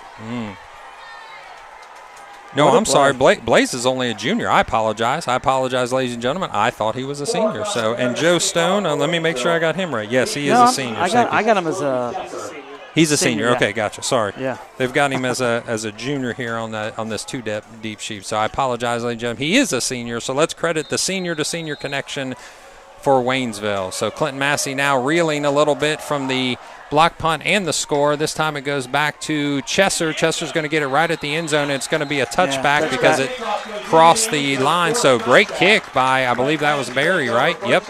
Nice job. That's awesome. Here we go. What a fun game we got going on tonight. And now you got little over a minute left. Again, Sizer only took 7 seconds on that drive to make that pass to Stone. Man, what a play. And so we'll see what Massie will pull out here with and what they're going to come out with. Now, are we going to be watching the Waynesville Spartans at halftime a bit on the marching band at all? I believe we've got a couple interviews set up. What's kind of interesting is we have people that are connected now to both sides at Clinton-Massie and at Waynesville. We're trying to get them to come up here and have a couple conversations, but we want to hear your shout-outs, 937-303-8069. We can play the video of the band in the background there to make sure that we can see them. I want to give a shout-out to Cody Kaufman, my cousin, junior year, 6'1", 170-pound saxophone player. Gotcha. Way to go, Cody. Get with it. How about the wishbone backfield? Chesser off the right-hand side. This time he finds an opening, and he's going to keep running forward till about the 35-yard line, so a big run on first down. Unfortunately, timeouts have been used, so they're going to have to move. It's 1:04 as they reset the chains with that clock starting immediately. Yeah, here we go. They're going to have to keep going if they want to score. Nice run, though, by Chesser. Nice, strong run. He's definitely your game breaker back if you're in the backfield, and this time the pressure comes. The toss goes to, and he's off to the races on the right-hand side. He gets pulled down. He needs to go out of bounds, but he's brought down inbounds at the 47-yard line, so they need to reset quickly, get back to the line of scrimmage. Yeah. They got a timeout left, looks like. 44 seconds left here for the Falcons. See the sense of urgency out of them. Getting around the end, making some big plays here before half. Getting back to the line of scrimmage is the Clinton-Massie Falcons. Brady Russell's your single receiver to the left, double slot look. Clutters behind Keegan Lamb at fullback. Chesser to the right. This time it's a fake toss. The pass, he gets out of bounds there. Nice catch by the assistant coach on the sideline. Nice job. Throwing it out of bounds is Keegan Lamb. So they looked for a two-route opportunity there. Neither one of them were open. There's probably not going to be a lot open in the passing game because at this point you're going to drop back a couple extra defenders. Yeah, no reason to do that run blitz this set of downs and don't want to get burnt. But, hey, 2nd and 10, he stopped the clock. So let's see if the Falcons can get a play going here. I like Chester's running, though. Yeah. He's running hard, running fast. He's doing well, and he's not going down after the first hit. So Caleb Williams, your receiver to the left-hand side, double slot look again. Brody Clutter behind Keegan Lamb. Offensive line gets set. In motion goes McDowell. Keegan Lamb with the left-hand side keeper on the option. Gets about 4 yards. I think they might be okay with just letting this clock run down with 10 seconds left. They're going to go into halftime. And the coaches start to make their way towards the sideline in the locker room. So if you're Waynesville, how can you not feel good about a 7-7 tie with Clinton-Massie at the end of the first half? Yeah, absolutely. And I just saw one of the linemen just kind of lose his lunch there. I mean, it's taking a toll. It's hot, but, man, they've given great effort. So hats off to both teams, but, man, Waynesville's fighting. They're battling tonight. Absolutely. Great job by both squads, and I know that the Heat is definitely going to play a part in this game at some point. You know, with the two-way players that we talked about on both sides of the ball, at some point you've got to run out a little bit of energy. So as you said, electrolytes and water at halftime for sure, and let's see what they can bring in the second half. So as we go into halftime, we want to make sure and touch base with our sponsors. Let's start with Destination Outlets. So Saturday, August 20th, make Destination Outlets your destination for savings, music, and fun. Join us August 20th for 5 to 8 p.m. as Shucking Bubba. Songs ranging from old school hip-hop to funk to alternative rock takes the stage. Tickets are only $10 or free on the Destination Outlets. Is that Rick Phillips' alter ego band? Is that who that is? Yes, Shucking Bubba, absolutely. There will be food trucks and VIP seating sponsored by Open Box Outlet right off Interstate 71 in Jeffersonville. visit us at destinationoutlets.com. You ought to have seen Rick Phillips back in the day in his spandex when he used to work the mic. I'm telling you, it was unbelievable. It was unbelievable. It was something to see. It was magic. Yeah. We also want to thank Campus Nation. If you're joining us on campusnation.com. So fans, Campus Nation excited to bring your coverage of the reigning state champions, the Clinton-Massie Falcons. Become an official sponsor of the 2022 football season by contacting Rick Phillips at 937-527-6674. As always, thank you for tuning in. To stay up to date on our broadcasts, upcoming and archive, make sure to like the Campus Nation Facebook page and subscribe to our YouTube channel, WZAA. There's now even more to love about your favorite radio station, WZAA 16.9 or 106.9 LPFM. We have recently collaborated with Destination Outlets in Jeffersonville to create an elevated hospitality experience. Enjoy live concerts, contests, dining, and of course shopping. Make sure to visit the new WZAA 106.9 at Destination Outlet Studios, where our crew broadcasts talk shows, prepares music streams, creates commercials, and more. We're looking forward to seeing you. All right. We're going to hand the mic over right now to a friend of both Waynesville and now Clinton-Massie. Quick question before, who you rooting for? That's what the people want to know. Janelle Gaver is on the mic now, the cheerleading sponsor for the Waynesville Spartans, but also now an employee of the Falcon family. So everybody wants to know, Janelle, who are you rooting for this evening? I'm going to have to say I think the Falcons are going to win. Oh, okay. How about that? How about that? You've heard it first here on the Campus Nation, campusnation.com, as we see our band getting set up there, and we'll get back to them in just a second. So, Janelle, thank you for joining us. The people want to know, how has your experience been as you transition from Waynesville over to Clinton-Massie? So far, I love everything about Massie. Everybody has been so kind and so welcoming, and I have loved my time in the elementary with all of the staff, and now we had the students this week, and it's been a great first week. Awesome. So what made you decide to turn in your orange and black on the employee front for the blue and the red? So I decided to come over to Massie because I was ready to take a step to administration, and Mr. Byer, who is our new elementary principal, actually worked at Waynesville with me last year. So when he went to lead that building, I knew that I wanted to work with him because he's so great, and I had heard so many great things about Massie and their elementary. Awesome. So tell us a little bit about your experience with Mr. Byer. You both come from Waynesville Elementary. You spent a year together, him as the assistant, you as a teacher. You knew you wanted to come over. How's the experience been so far? So far, so good. I hope everyone agrees that we are off to a great start in the elementary. We have had a lot of fun. We've both already learned a lot. We think that the staff is great.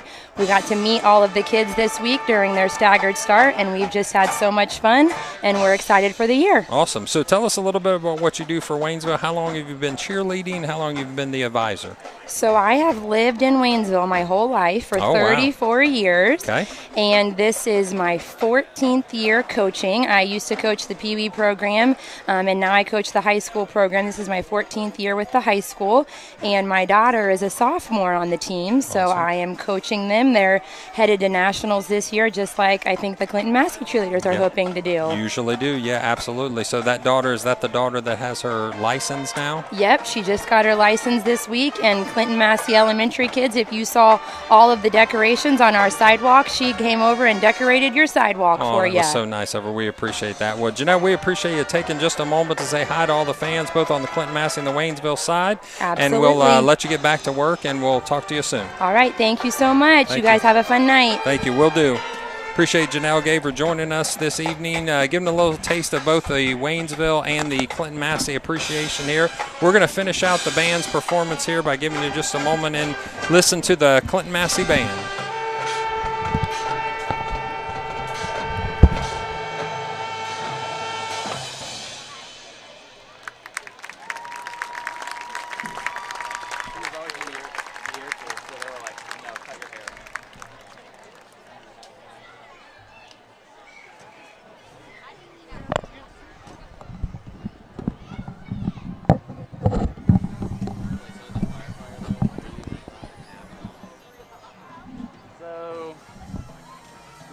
But we just hired that chick, and the policy says it can't go below your ear or below your neck.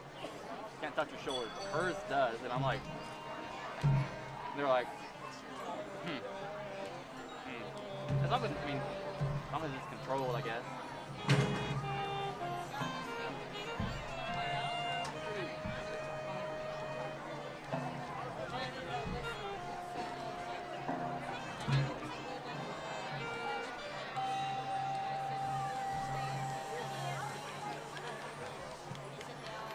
It's your hair, it's just like football. Catch the fires. I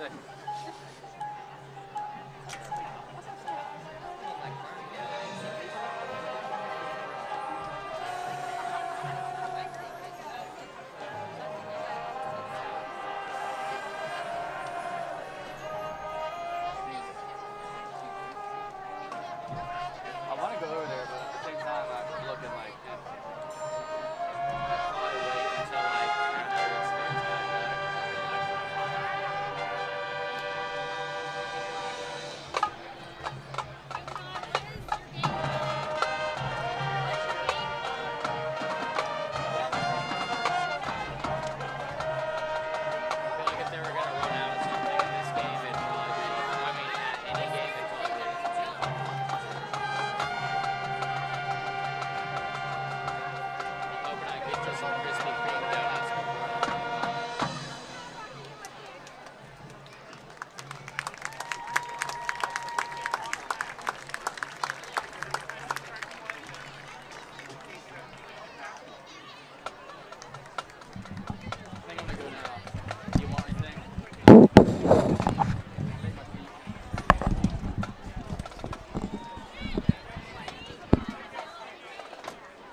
Ladies and gentlemen, please welcome to our field the 2022 Waynesville High School Spartan Marching Band under the direction of Leslie Slayman and Kyle Buchler with assistance from Samantha Morgan, Diana Jordan, and J.D. Gillum.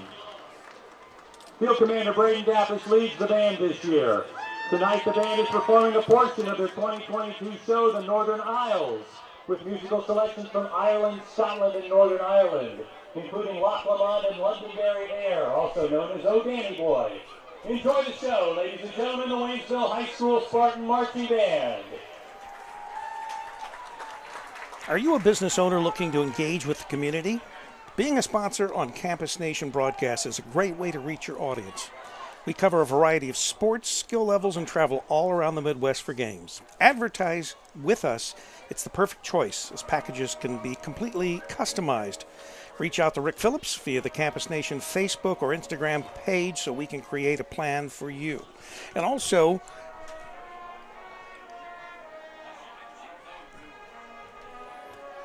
are you an administrative office manager or facility manager? Do you see or oversee an area of the service industry or work in property management? Perhaps you own a small business or you're a service provider. If your job includes managing equipment and maintenance and you like free money, this one's for you. Equips is always looking for ways to improve our simple software solution. We're currently researching which features to expand, develop, and scrap based on customer input. So if you visit equips.com/campusnation and complete the quick survey, you'll be entered in to win a $25 gift card. For every 100 surveys completed, we'll give away an additional $25 gift card. Entries must be completed by noon Eastern Standard Time, Saturday, September the 20th, for a chance to win. We look forward to hearing from you. That's equips.com. Do your best work.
Fan of the quarter for the second quarter, and the winner of that empty pizza box that you get to fill up with delicious Roscoe's Pizza is Julie Carmichael.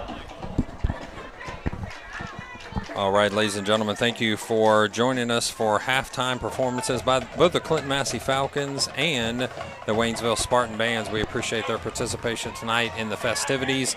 And, you know, I know this is going to be an interesting story. I've actually seen bands get into a rivalry so bad that there's almost like a band fight. And it has been. And when I was at Reading and I was coaching at Reading, it was almost a band brawl. It was crazy. It was unbelievable. My head coach, they were kind of playing against each other and yelling at each other, and the head coach kind of grabs me and says, "What's going on back there?" I said, "Well, apparently a band competition has broke out in the middle of our football game, Coach. So, hopefully the bands can keep it to, a cordial response to each other, which it looks like so far they have. So we appreciate their competitive fire, Exactly. but hopefully they can keep it the emotions tamed down a little bit. Right.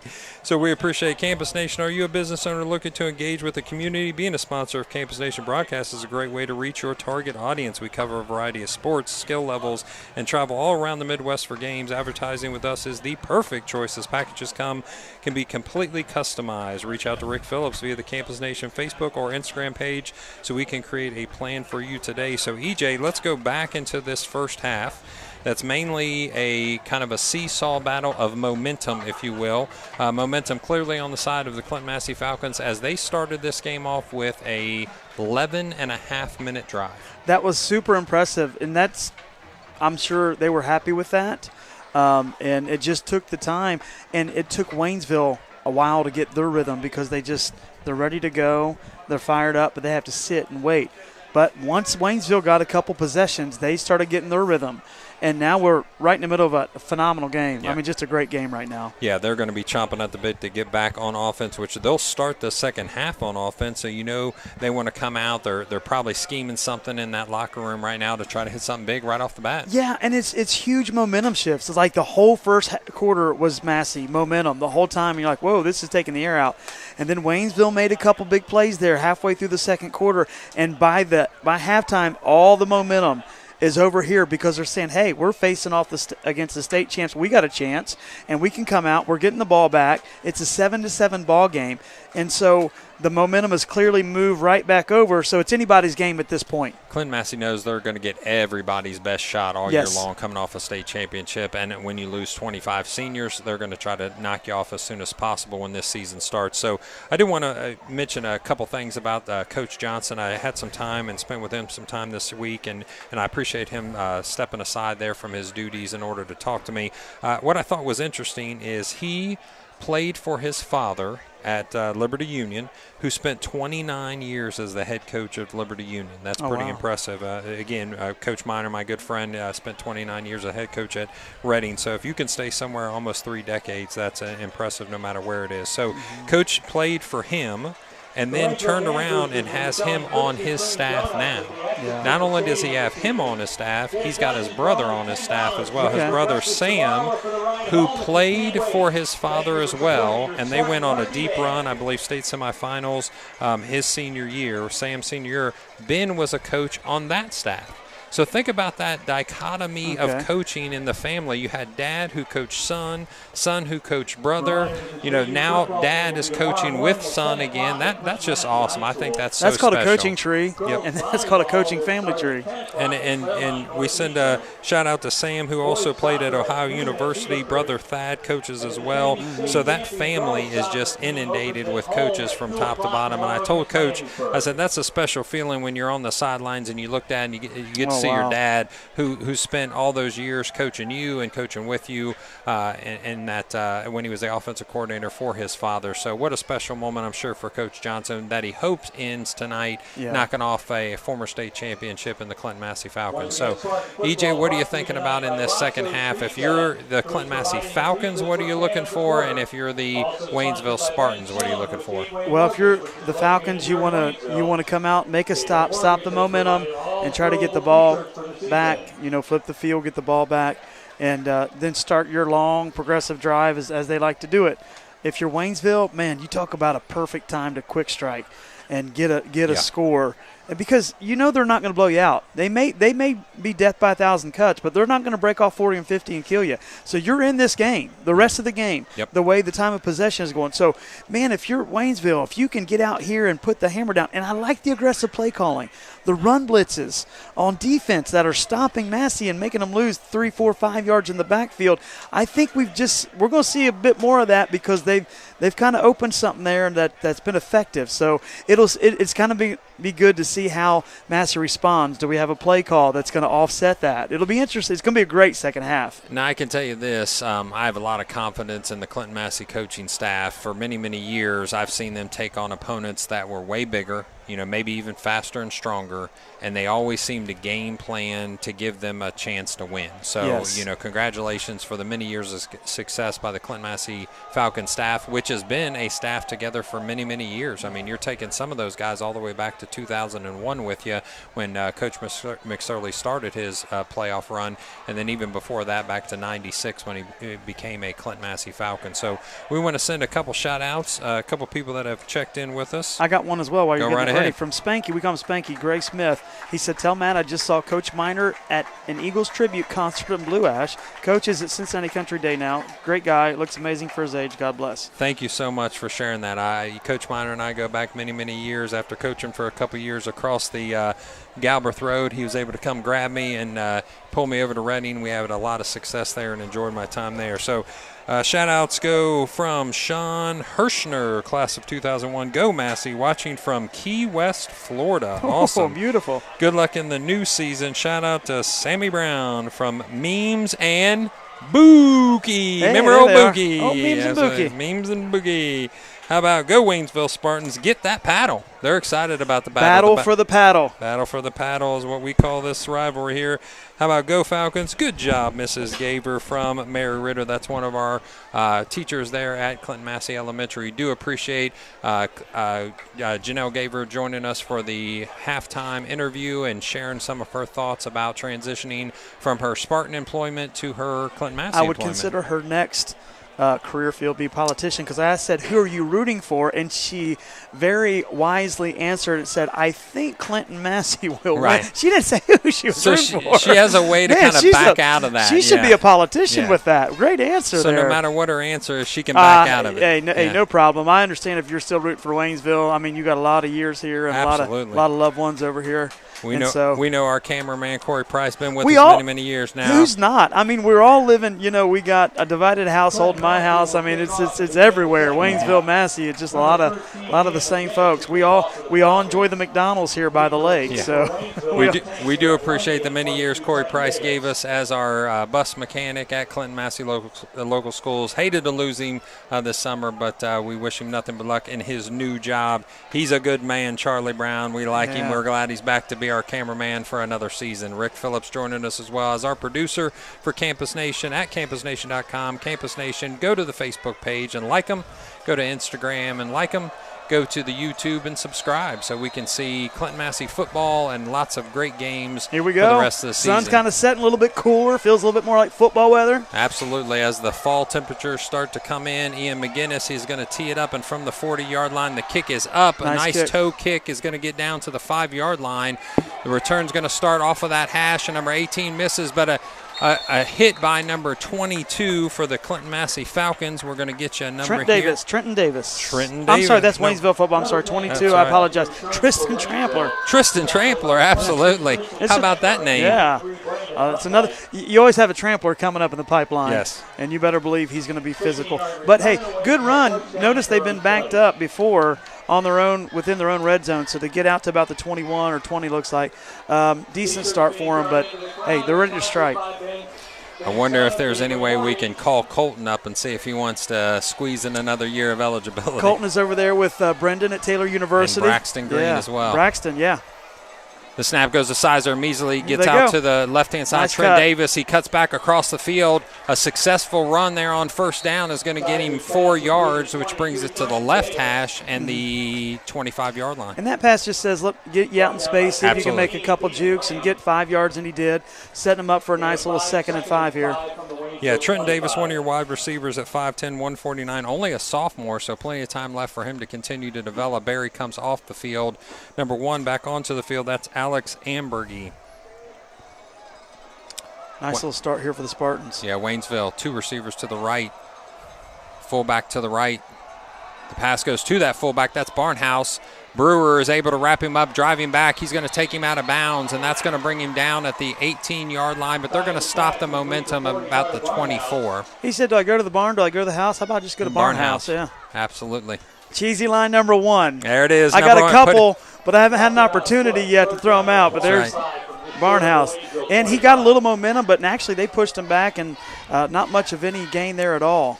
We're going to need a sponsor, Rick, for the cheesy line counter.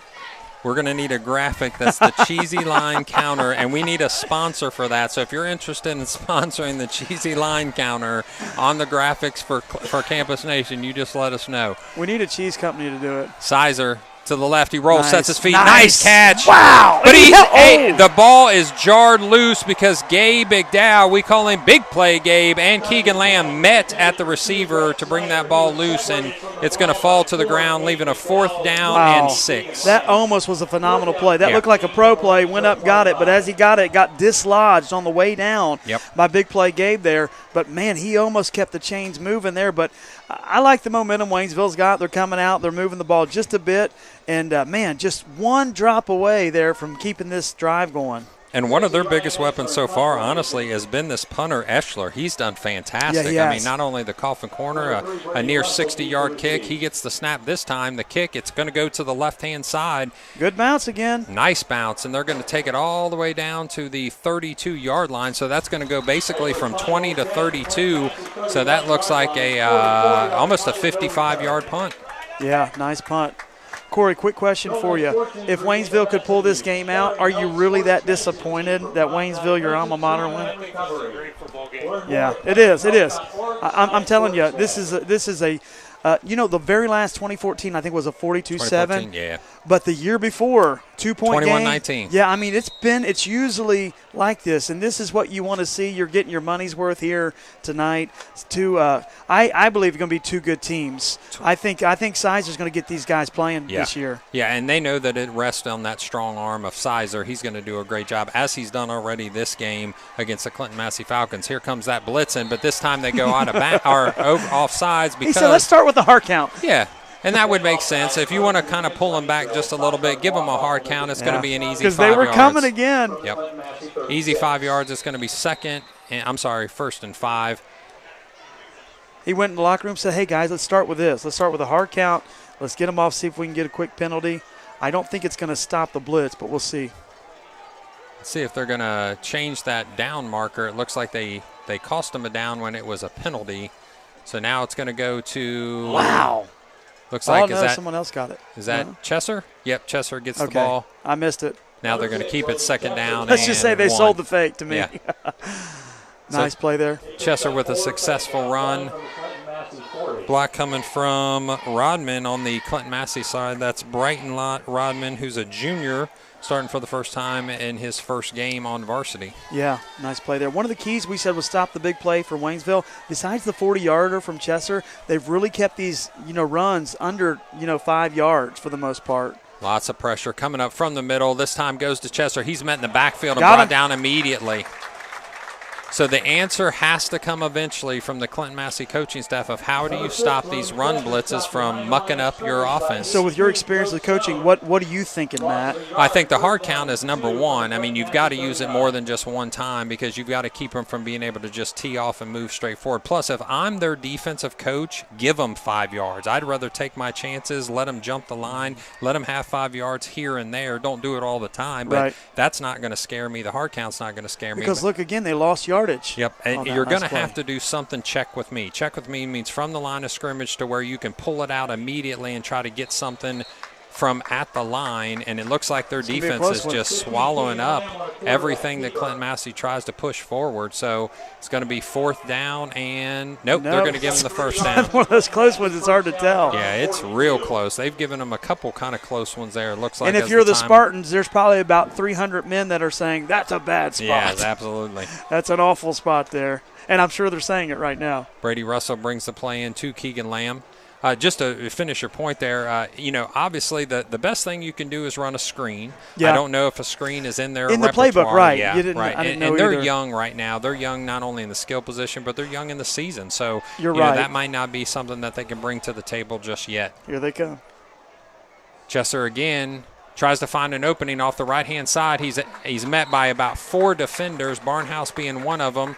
Number 63 also is Federley for the Spartans, and they drive him out of bounds only after about a 2-yard gain. And you got to think this run blitz call was in the scheme of things, like saying, guys, if this comes to this, we're going to try it. Yeah. And when you have a lot of success with it like they're having, I mean, why call off the dogs now? If you could get just a simple, what we call a pop pass, so that sends Rodman straight up the seam, and Keegan can get enough where he can just simply get his feet set and throw it, it could be off to the races when you're losing the linebackers both from the linebacker level. So this time the toss. A little flag on the play here. Flag on the play, which means we're going to stop this clock and see. But you're right. You probably, if obviously Massie doesn't pass a lot, everyone knows that, you probably don't want to start dropping those on a young team game one. You just try to absorb it and see what you can do here with this offense. So that's a sideline warning for Waynesville. So it looked like the coach and the ref on this side actually got tangled up just a little bit. So he called the sideline warning. This time they're just going to keep the ball where it is. It's 3rd down and a long 5 at this point, almost 6. Clinton-Massie coming up to the line of scrimmage. They're going to break with a double slot look, single receivers to the right. That's Brady Russell. Keegan Lamb goes under center. Into motion is Chesser. He gets the pitch, but he's going to be stopped by the Waynesville Spartans on the right-hand side. And running to the short side of the field there was an interesting call.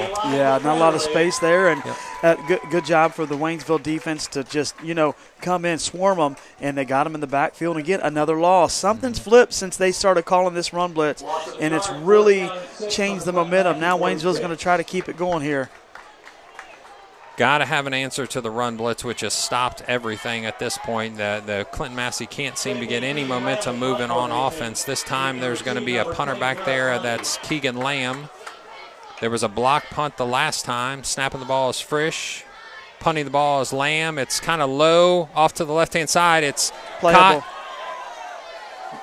Runs to the right of the field, then he's driven back by 3 defenders for Clinton-Massie, starting off with number 44, that's Elijah Groh. Returning the ball was number 10, that was Garrett Lundy for the Waynesville Spartans. Yeah, a little 5'7" quick player. And again, with number 82, which I think is Joe Stone, you've got some little playmaking receivers. If you can get the ball in their hands, the only question is, Massie's look like, I like their coverage tonight, and do you give Blaze enough time to make that play? Well, and something that I've noticed, they don't seem to have the pressure they had in those first couple series. I mean, think about it. He was in the end zone and had to scramble for him, but you haven't seen that pressure since then. So screen to the left to Stone. Yeah. He goes down, and that's going to be about a 5-yard gain. They like that first down call. Get a few yards, Yep. little screen, make a couple moves, and then kind of see what you can do with it. Man, we've been a little bit, I don't want to say flat, but nobody's advancing throughout the second half yet. Yeah, and I just wonder where the pressure is from the defense, whether that's called through the blitzes the first couple series, the first series especially, or they were just getting pressure from the line of scrimmage. So you haven't seen a lot of white jerseys in the background. They've rallied to the ball well, but not necessarily penetrating. So 2 receivers to the right. The fullback is to the right as well. The zone play to the right-hand side, it's going to be stopped by a bevy of Falcons. Big play Gabe's up there stopping that, as well as Gavin Hunter. You also see number 15, Keegan Lamb, is making that stop as well. Yeah, leaves you 3rd and 2. Interesting call here, what to do. They're not running the ball a whole lot tonight, so it'll be interesting to see what play call they go with. It's kind of opposite. Blaze is back, in the shotgun, and he's in that spread calling a lot of passes, so there he is again. Could be to Davis here on the left-hand side, a little screen pass. Looks like the snap. Quick The set is Wow. a fade route on the left-hand side, and he's got it, but Almost he's not had it. down by, is that Phipps? Ty Phipps knocks that down? Looks like that, and that very Yep. nice play there because he almost had that. These DBs, for being young, are making some plays, guys. They're making some plays tonight. They've made a couple. So that one, actually, I think he got him right in the hands as the ball started to, kind of rest in his hands. Nice He throw. tapped it out. Yeah, it was a great throw. Put Great it right in throw. his breadbasket. It was a wonderful throw. So But a good defensive play to get that hand in there, lodge it out. obviously, you're going to watch for the fake. I believe, is that Sizer that's the up back there? So watch for the fake. Number 60 calls for the ball. Looks like he is going to send this ball on the left-hand side again. Great job. Goodness. Wow. What a punt down to the 5-yard line. I mean, that is a weapon right there. That is an absolute weapon. It is. That's Ryan Eschler, and I'll be honest with you, I'll just call it right now. Eschler so far is the player of the game for Waynesville Spartans because he has really put them back into a bind. Yeah. Oh, yeah, he's putting them deep in their own red zone. So very, very nice punting there by Ryan. Nice leg on him. Nice bounces. Knows how to get a good bounce out of that ball. On this turf especially. So they're on the 4-yard line. It'll be on the right-hand hash. We're going to move right to left. Are we calling that aggressive defense probably? Ooh, absolutely, yeah. If you're going to bring it, now's the time. Not only are you looking to possibly get a safety, driving him back into the end zone, but you're definitely looking to put a stop there so you can keep the ball on this side of the field. The last punt maybe wasn't all that long for the Massie Falcons, so you're hoping that you can keep them right here. Coaches on the defense screaming and yelling. They stop them quickly. Nothing going there. Nice stop by the Waynesville defensive line.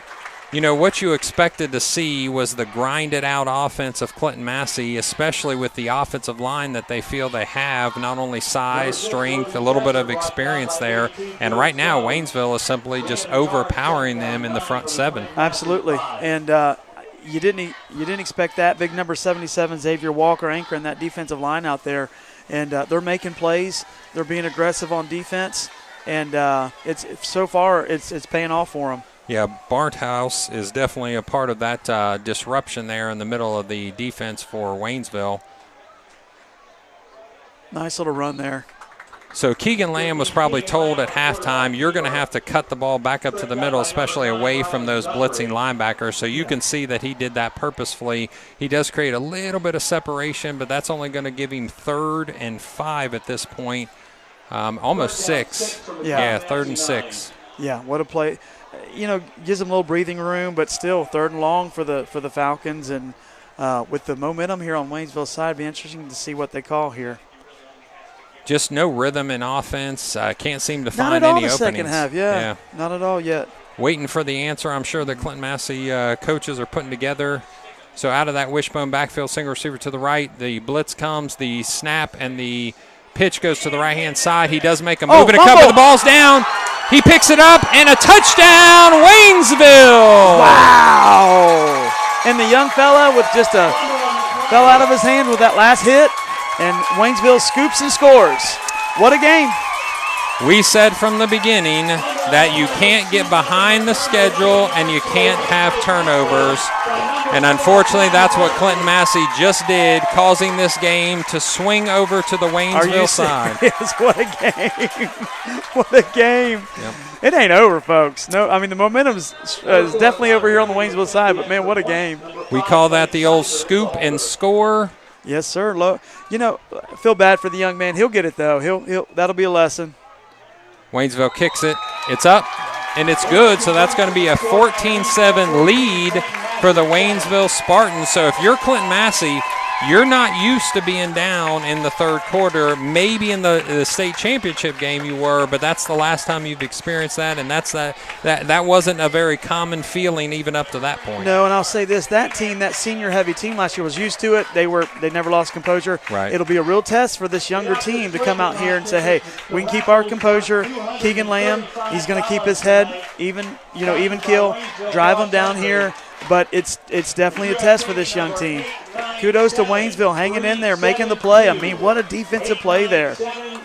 It's something we saw in the Little Miami scrimmage by the Clinton-Massie Falcons. They put the ball on the carpet twice in that game, and it's something that I saw the coaches address at halftime with, we'll say, quite a bit of fury and vinegar. So Yeah, I mean, that's just what happens when you turn the ball over. You set yourself up to be scored upon, and that time it was a scoop and score. A nice play by the Waynesville Spartans. It was like that quick. He just kind of ran in. Just ran in, excited. So this time, number 4, that's Barry. He's got it teed up on the 40-yard line. He's going to kick it away, and that's going to go all the way back into the end zone, which means it's a touchback. They're going to stop at the 20-yard line and start here with this Clinton-Massie momentum needing to be revived. Here we go. And, Waynesville, I like the way they're playing and calling the game. They're not doing these, let's see if we can get an onside kick, or let's go for it. If they believe they can win. They're playing the game the right way, yep. and they are up 14-7. And, man, it is a beautiful night for a football game like this tonight. Right now they would have no reason to think their defense can't stop what the offense is bringing from Clinton-Massie, so they're going to pin them back, put them on the 20-yard line, and try to make them drive the field. So into the game, number 78, that's Cam Eblin for the Waynesville Spartans. Keegan Lamb this time calls from the line of scrimmage. Looks like a little check with me call. House is looking, this time it's second man through. Keegan Lamb does find a little bit of yardage there, but he's going to be driven back by Stone as well as a host of other Spartans. Yeah, now if you're Massie, you're just trying to get your momentum back. You're trying to find an opening here, and I thought the lead man, the fullback, had it. But how many times have we talked about this in previous year? It goes through the fullback, letting him get those yardage and getting some plays. And it doesn't seem like they've given it to Clutter here in a while. That's what I'm wondering. So maybe it's time for a little dose of that. 2nd and 5 here for the Falcons. So with about 2:50 left in your third quarter, ladies and gentlemen, momentum is trying to be picked up, back up for the Clinton-Massie Falcons. They bring a wishbone backfield, single receiver to the left. Keegan Lamb's going to get the snap. It's a false start on the right-hand side of the offensive line by Clinton-Massie, so that's going to drop them back another 5 yards. And this is the same conversation I heard at the halftime of the scrimmage. You can't give us penalties. You can't drop the ball on the carpet because you're getting us off schedule. And right now, 2nd and 10 is definitely off schedule. Yeah, if you're Massie, you're looking at a couple penalties, turnovers, miss a field goal kick, and you're kind of seeing like, hey, there's a lot of things we need to correct for next week already. Correct in this game, but just when you hurt yourself that bad. And they're running into a very, very big Edgewood team next week at Edgewood. So let's see what the Spartans have for Clinton-Massie. Second man through again is Keegan Lamb. Gets a little bit of room on the right-hand side. It's going to be 3rd and what looks like about 6 yards, maybe all the way down to 5. So 3rd and 5. From the 25-yard line, almost 26-yard line, right in the middle of the field. Bringing into play is Cam Williams. And again, if you're no threat to throw the ball, you can put 9 in the box. You can drop your free safety down. You've got a corner and a corner, and then 9 people in the box. Yeah. And right now, that's it. In fact, they've got 10 in the box right now. This time opening to Brody Clutter is going to give them a first down, which is something they desperately needed that time. They needed a first down just to keep the chains moving and the clock running. And how much has the momentum shifted where in the first half we were saying, Waynesville need that just to keep in, and now you're looking at the Falcons and saying, man, they need a first down just to stay in because you could be giving Waynesville the ball back with 14-7 lead going in with a minute left here in the third. You're going to have to see maturity rise here for the Clinton-Massie Falcons. Single receiver to the right, wishbone backfield. Again to Brody Clutter. Good little push. Yeah, a little push, but stood up there after about a 2-yard gain. So we had mentioned maybe it was time to give it back to the fullback. They've given it 2 times in a row, one for a first down, one for about a good 4-yard run. Yeah, a good push by the line as you're going to get. We're going to see how in shape that offensive line is. Physically, they look good, that offensive line, and they're getting a good push still. We just got to hold on to the ball here. Guthrie on that tackle for the Waynesville Spartans, and honestly, you're calling every name for the Spartans. They're doing a great job spreading the wealth on defense. Wishbone backfield again, single receiver to the right. Lamb with a give, met immediately in the backfield, no gain whatsoever. It looks like the offensive line is just getting pushed around and pushed back by a line that is not necessarily bigger on the Waynesville side, but just playing with a lot more momentum right now. Yeah, this is what you get when you get a team that defensively loads the box. They said, you're not going to pass, we're just coming after you. And what a game. Third quarter ends, and we're going to go back to our sponsors, ladies and gentlemen. So Saturday, August 20th, Make Destination Outlets your destination for savings, music, and fun. Join us August 20th from 5 to 8 p.m. as Shucking Bubba. Songs ranging from old school hip-hop to funk to alternative rock takes the stage. Tickets are $10 or free on the Destination Outlets membership app. There will be food trucks and VIP sitting sponsored by Open Box Outlet. Right off Interstate 71 in Jeffersonville. Visit us at destinationoutlets.com.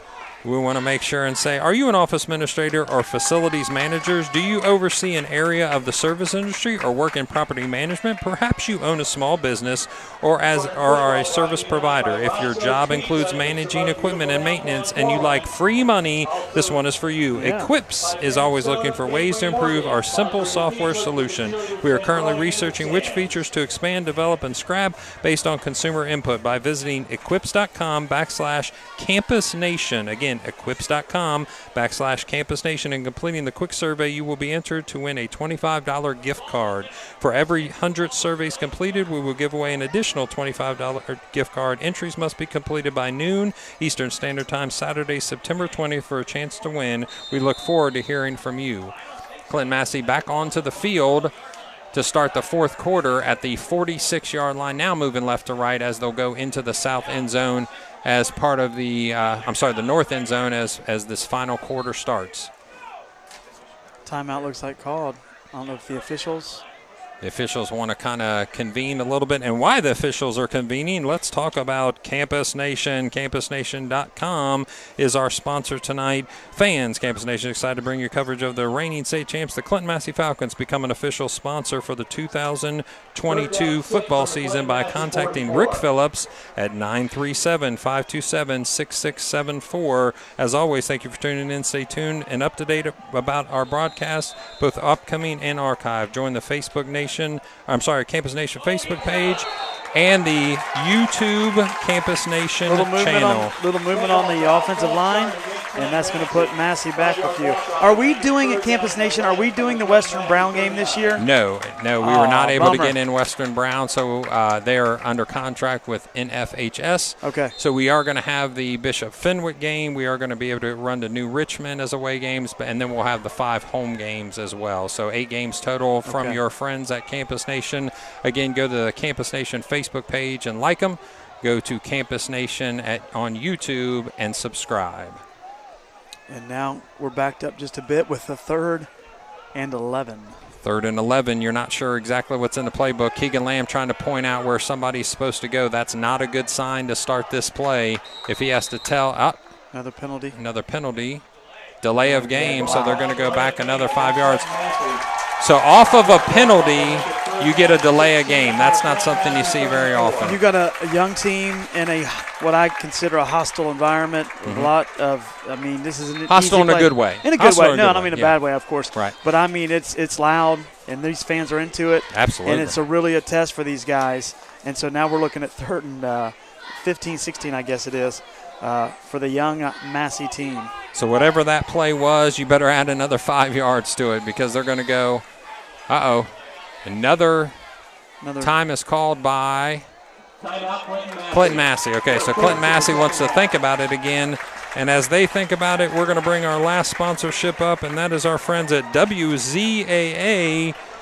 There is now even more to love about your favorite radio station, WZAA 106.9 LPFM. We have recently collaborated with Destination Outlets in Jeffersonville to create an elevated hospitality experience. Enjoy live concerts, contests, dining, and, of course, shopping. Make sure to visit the new WZAA 106.9 at Destination Outlet Studios, where our crew broadcasts talk shows, prepares music streams, and creates commercials and more. We look forward to seeing you.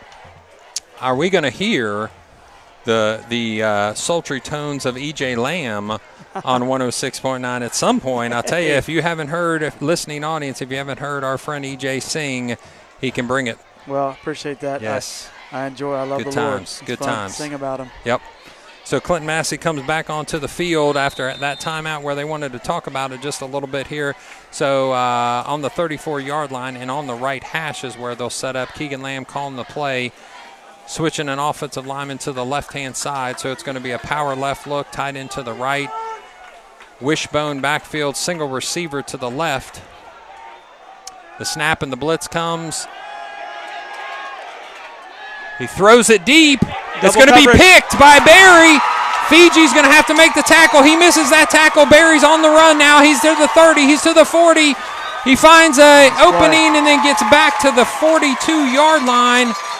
Stone, unfortunately, going down and looks like he's hurting in the process as he gets up. We hope that young man's okay. He's able to get off on his own accord. A little bit there. Wow. And I feel not only momentum, but I feel confidence starting to come over here to this Waynesville side. They're feeling confident. So you have two things knocking you off rhythm. You have the fact that Waynesville has been just blitzing. cramping up. Okay, good. You have Waynesville blitzing, and they have no answer to the blitz. You also have a team that is young. They're making mistakes. They're jumping off sides. There's penalties, and they're basically giving up any chance for them to get back into this game. Sizer this time gets a little bit of pressure. He is brought down by Leighton Bell. So a sack needed by the senior. Leighton Bell brings him down with a 6-yard loss. That one's for Grandpa Gary, I believe. Papa Smurf will say. That one's for you, Papa Smurf. All right, Gary. So Leighton Bell is able to stop that momentum for just a moment. It's going to be a loss of 5. 2nd and 15 is where Waynesville will start at the 37-yard line. Yeah, and you need that for Massie. It's a 14-7 ball game. With the momentum, it feels like it's 28-7, but it's not. It's 14-7. And so make a couple stops, get the ball back, and do what you do. Yep. Which is march it down, keep your composure, and what a test for these guys. The problem is they haven't been able to march. They simply haven't been able to march. That first drive was incredible. Ever since, it's been a bit of a struggle. Sizer, snap, the hold, the throw. Wow, what an arm. Outside. Little movement, I don't know if they just call that incidental, but it's kind of a little bit out of bounds, so they're not going to call anything here. Yeah, it seemed like it was a little bit out of bounds there, a little bit of hip checking, but nothing too much. The timing on his deep balls are impressive. It was a little out, but I'm telling you. Both of them have been that way. He could have ran under that and made that play. Now, what's interesting is his two big plays have been routes across the field, not down the sideline. So that'll be interesting if they kind of recognize that and bring that back where they're running a post route rather than a fade route. I think Blaze says, you get me third or second and long, third and long, I get to stretch his arm out a bit. Yes, so he likes that. He's fine with that. 3 receivers to the left, their fullbacks to the right, as well as a receiver to the right. So that's 5 wide now. The snap, the roll to the left. He sets his feet. He wants to go wide, deep this time. Fiji, is not able to bring it down. So Fiji's able to at least knock it down, which is going to cause a 4th down. And you know what? That actually works out probably not too bad because, if he catches it and then gets tackled there, you're okay. I will say this, though, to keep the ball out of the hands of the Eschler punter might be a good thing, too, though. With a turnover there, that would at least stop this guy that's probably going to kick the ball 55, 60 yards. His placement's been really good. He's getting a good bounce. He's kicking it where the player's not. Yeah, he keeps on going to the left. So it looks like Clinton-Massie is set up on his right, and he's going to probably kick it to his left. So I'm surprised that Massie hasn't kind of adjusted their punt returner over that way because he's coming to the left again. And sometimes not far, but decent bounces. So there's a nice little bounce. Nice bounce. 31-yard line is where it's going to rest for Clinton-Massie, and you've got to find some sort of rhythm in order to make this a ball game in the fourth quarter because right now it is all Waynesville. Momentum's a special thing. It always makes it feel like the spread's bigger than it is. And so if Massie comes down and scores, brand new ball game, the momentum's back on their side. But right now, just because the momentum's been on Waynesville the latter part of the second quarter and the whole second half, it feels the spread is 21 points. So Massie's just got to dig down, get some of that grit, and sustain a nice little drive here. And time for some of these young guys to make a name for themselves. We want to hear how excited you are in this great Friday night football game, 937-303-8069. If you'd like to send us a shout-out of where you're listening from. Fullback gets the ball. It's Brody Clutter. He's able to move forward, but a yard or two. But I'm telling you, the stoutness of the middle of that Waynesville, that front 5 basically out of that two defense tackles and Wilkerson are just taking care of business. You're right. Wilkerson, we give a lot of credit to the scheming and the play calling of the blitz, but kudos to the defensive line of the Spartans. They are hanging in there. Yep. It looked like they were going to be exhausted after drive number 1, but, man, they are coming back. and they were putting up a phenomenal stand here defensively. If I'm Coach Johnson, I can taste it, I can feel it, I can smell to feel it. Good, yeah. Absolutely. You've only got 9:55 left in order to make this rivalry back on the side of the good for the Waynesville Spartans, and going to be met in the backfield. He is able to push nice off play, one person. Gabe. Number 2. Nice play, Big Gabe. play. Gabe's off to the races on the left-hand side. He's going to go down left to the 10, to the 20. He's pushed out of bounds, so that's going to be a big, huge momentum shift and a win for Clinton-Massie on that offensive side. Big side. Play, Gabe. That's why he has the He name. shredded Big play 2 or 3 Gabe. tackles. Yes, he did. Met in the backfield. He was met in the backfield. There's and no just question. got out of it. Wow. Met in the backfield. So he got hit probably about the 30-yard line, turned on the boosters, and went another 35 and went out and almost – actually, they're going to give him out at the 15, so he went another 45. And it's not just a big play. It's a big play when you needed a big play. Yes, you did. Timely, we call that. We should probably call that guy Big Play Gabe. He's had that for a couple years. I think so. This time they're looking over to the sideline. It looks like they may be down a player, so this time Leighton Bell's going to come out. They're going to be late here. They better get moving. They better get moving. The hands up already. Oh, no, and they move forward. Oh, that's a killer. That's an absolute killer. You come out of a big play. You don't have the personnel on the field that you need, and then you jump off sides. Golly, the proverbial shot to the foot. You know what, Matt? I love this game. Yeah. It's not 49-7 on either side. Right. You're not trying to think of things to say. Man, this is exactly what a rivalry game is. Absolutely, yeah. Good thing there's no records to I'm throw just out. having a blast. You could throw out the records at this point. So wishbone backfield, double tights as you look. It's going to go to Gavin Hunter. He pushes through off the left-hand side, gets about 4 good yards there, but he's only going to get back to the original line of scrimmage at best, if not a yard behind. So I'm thinking Chesser hasn't had any touches. I think the young fella, sometimes they say, okay, we're going to teach you a lesson, and I don't know if he's got many. And so he'll learn his lesson, though. Absolutely. That kid's got a potential, and he's done a lot of huge plays. So yep. I'm believing give him another shot. You know, let him wrap up. And you've got Gavin Hunter back there. You've got Brody Clutter. The snap.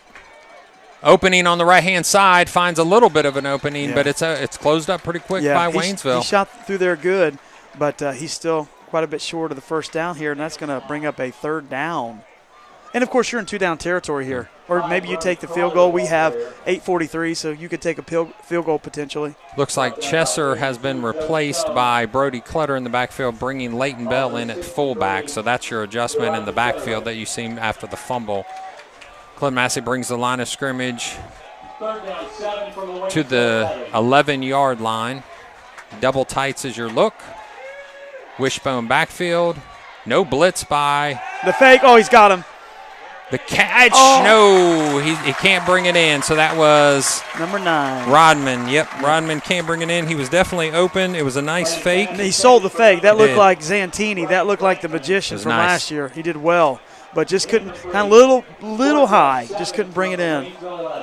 So 4th down, and it looks like they want to try a field goal at this point. So 8:16 left. They're going to make it, hopefully they're going to try for a 14-7 game, or 14-10 game. You know what they call him? Money McGinnis. Money McGinnis, I hope so. I hope I didn't jinx him there. But yeah, exactly. As Caden Zantini wipes his hands to make sure they're dry. Bad snap, and it's blocked. Blocked. Get down. Get on the ball. Yep. So I'm just going to call it right now. Special teams. It's a big deal. Have imploded to a certain degree for Clinton-Massie. So you've seen a blocked punt and a blocked extra point kick. Or, I'm sorry, field goal attempt. There's a lot of things to go back to the drawing board. Yeah. But you can't underestimate the heart. Waynesville has shown a ton of heart tonight. And you can't underestimate the coaching staff that has been here for 20-plus years that gets them right every time. Yeah. So we know that they're going to go back, like you said, to the drawing board. And you talk about this, and I apologize, I didn't mean to jump in front of you. You talk about Waynesville, you talk about momentum booster, beat the defending state champs. Absolutely. Dude, that's a momentum booster. How could you not start off the year better than that? I mean, you can pull this off, yeah. Interesting call to go for the field goal. You had something moving forward there. You went ahead and stopped it. The field goal got blocked. Now the swing pass to the right to Davis. He makes one-man miss, two-man miss, three-man miss, four-man miss, but finally he's brought down by a host of Falcons after a very short game. But back to you, win or lose, Falcons will go back to the drawing board. They'll figure it out. Yeah, they'll figure it out. I've seen this coaching staff with, less athletes prepare for teams like Columbus, Bishop Reedy, and come out on top. I mean, I've seen them with, go into a game, against a huge Harrison team and beat them by just grinding them out. Yeah. So, I mean, it's just it's what they do. Yeah. It's just a learning. It's going to be a learning opportunity here unless they can get out of this one unscathed with a quick comeback here in the fourth quarter. Two receivers to the right. Looks like a little razzle-dazzle by Sizer. He's going to be brought down before the first down run there. He's going to be stopped right about the 25, and he's going to be stopped in bounds, of course, to help him keep that clock running. 7:14 is what you have left on your clock. And again, it's no blowout. It's no win or loss by anybody yet. It's just 14-7. But since that first quarter, it's been all Waynesville momentum. Absolutely, without question, on both defense and offense. Although they haven't had a ton of yards in the second half, they've definitely kept the offense of Clinton-Massie off the field. Yes. And when on the field, they've struggled. So Sizer brings his team up with three receivers off to the right, two to the left. The swing pass, it looks, but he's going to go deep. Wow. To number one, Barry. That's Ambergy. Almost brings it in. Ambergy almost brings it in with the fade route on the left-hand side. One thing about Blaze is he don't care to go for it on third and long. And matter of fact, if it wasn't for these good defensive backs, a lot of credit to our defensive backs by breaking up these big, long plays. Yeah, there could have been 3 or 4 extra long plays here, but Ty Phipps has had one, Keegan Lamb had one, Peyton Brewer's had one. There's definitely been some movement in the hands on the receivers by our defensive back. So, again, probably not thinking of fake this deep into your territory. Plus, your best weapon, even offensively, has been your punter. Yes. He's done a great job, and he's boomed another one here. So they're going to let that one go. Oh, wow, it's nice little bounce. Off, there it goes. To the 28-yard line, 27 maybe. Oh, wow, they got him all the way down to the 25. It seems like they gave him a couple yards on that one, but, hey, he's deserved it. He's done a good job all night. So. He has. And put them in positions where they have a field that they got to march down, and Waynesville's defense has stepped up to meet the challenge. We got 6:29. 6:29. Plenty of time, but it does feel like the momentum has been hard to get back. Isaiah McCoy, a returning starter from last year, is trying to pump up his offensive line, and honestly, he can say it with all truth behind it. It's in the hands of the offensive line whether this game is going to be the Massie. And just don't turn it over. Yep. Keegan Lamb holds on to the ball, brought down very quickly after just a 2-yard gain. You said something earlier, though. They can start to taste it, and I think you play on that as Waynesville. That amps you up. 6 minutes, and we can finish this thing off. Yep. Who is the most imposing? Is Owen Trick as imposing as he looks? Man, he looks like he's just thick out there. He's 6'2", big boy, 260. Yeah, he just committed, but he's going to keep that to himself and stay out of the way of everybody during the season, he said, so we can appreciate that. He's a team guy. That's a team player there. Nice run there by Keegan. Nice run by Keegan, absolutely. Second man through. That's going to be a first down by Clinton-Massie. Moves the chains and keeps the momentum as far as Massie can have it so far on their side. Here's your disadvantage as the coaching staff. Last year, who do we got? Van Hoos, Trampler. Carter Frank. Who's our guy? Who do we go to on these big plays? And so one of these guys is going to have to make a name for themselves, as we said all night. Big play I like Gabe. Yeah, I like Gabe. Brody Clutter. And Brody Clutter's giving you everything he had. Or I'm sorry, is that going to be – that's Clutter. Yeah, he's giving you everything he had because he's playing both sides of the ball. But I'll be honest with you, the kid's got to be tired at this point. You can tell that he's running a little high, and he's probably wore out. Yeah, for sure. So this time, double slot. Clutter behind Keegan Lamb. Lamb goes under center. In motion goes Gabe McDowell. The pitch finds an go, opening Gabe. on the left-hand side, but there's going to be a flag come from behind the play. Looks like number 10 is coming out of his shoes there. So Lundy for the Spartans came out of both his shoes, actually. So that's along with 2 missed field goals, interception, a fumble, a block punt, you've had quite a few penalties. Yeah, you've had, and it's just hard. Jumping off sides, and you've had some holding penalties, a chop block penalty. So yeah, it's been a we'll say a dirty night by the Massey Falcons when it comes to the penalties. Yeah, not as clean as you want to play. Yeah, I'll be honest with you. I bet you we went through whole games last year and never mentioned a penalty for Clinton-Massie. Yeah. Double slide is your look. Single receiver to the left. Big play Gabe goes in motion. Sticks him. Keegan Lamb gets hit before he even can turn around. Here they come. They're still coming. Absolutely. So you can see Tyler Tolleson kind of beating his own head, upset that he realized. He realized. Barnhouse with the play there, and Barnhouse has been an animal on defense all night. Yeah, he has. Been calling his name out on both sides of the ball, and a lot of kudos to Waynesville playing on both sides of the ball. 3rd down and long. Chesser's going to get the ball this time. He's immediately met and falls down at the 30-yard line, so nothing going for Clinton-Massie. Wow. Rick, did you see this coming tonight? So we got some shout-outs here. How about keep it up, Waynesville? Keep battling. Watching live from Boston. Roscoe's Pizza should sponsor the Cheesy Line scoreboard. Go Spartans.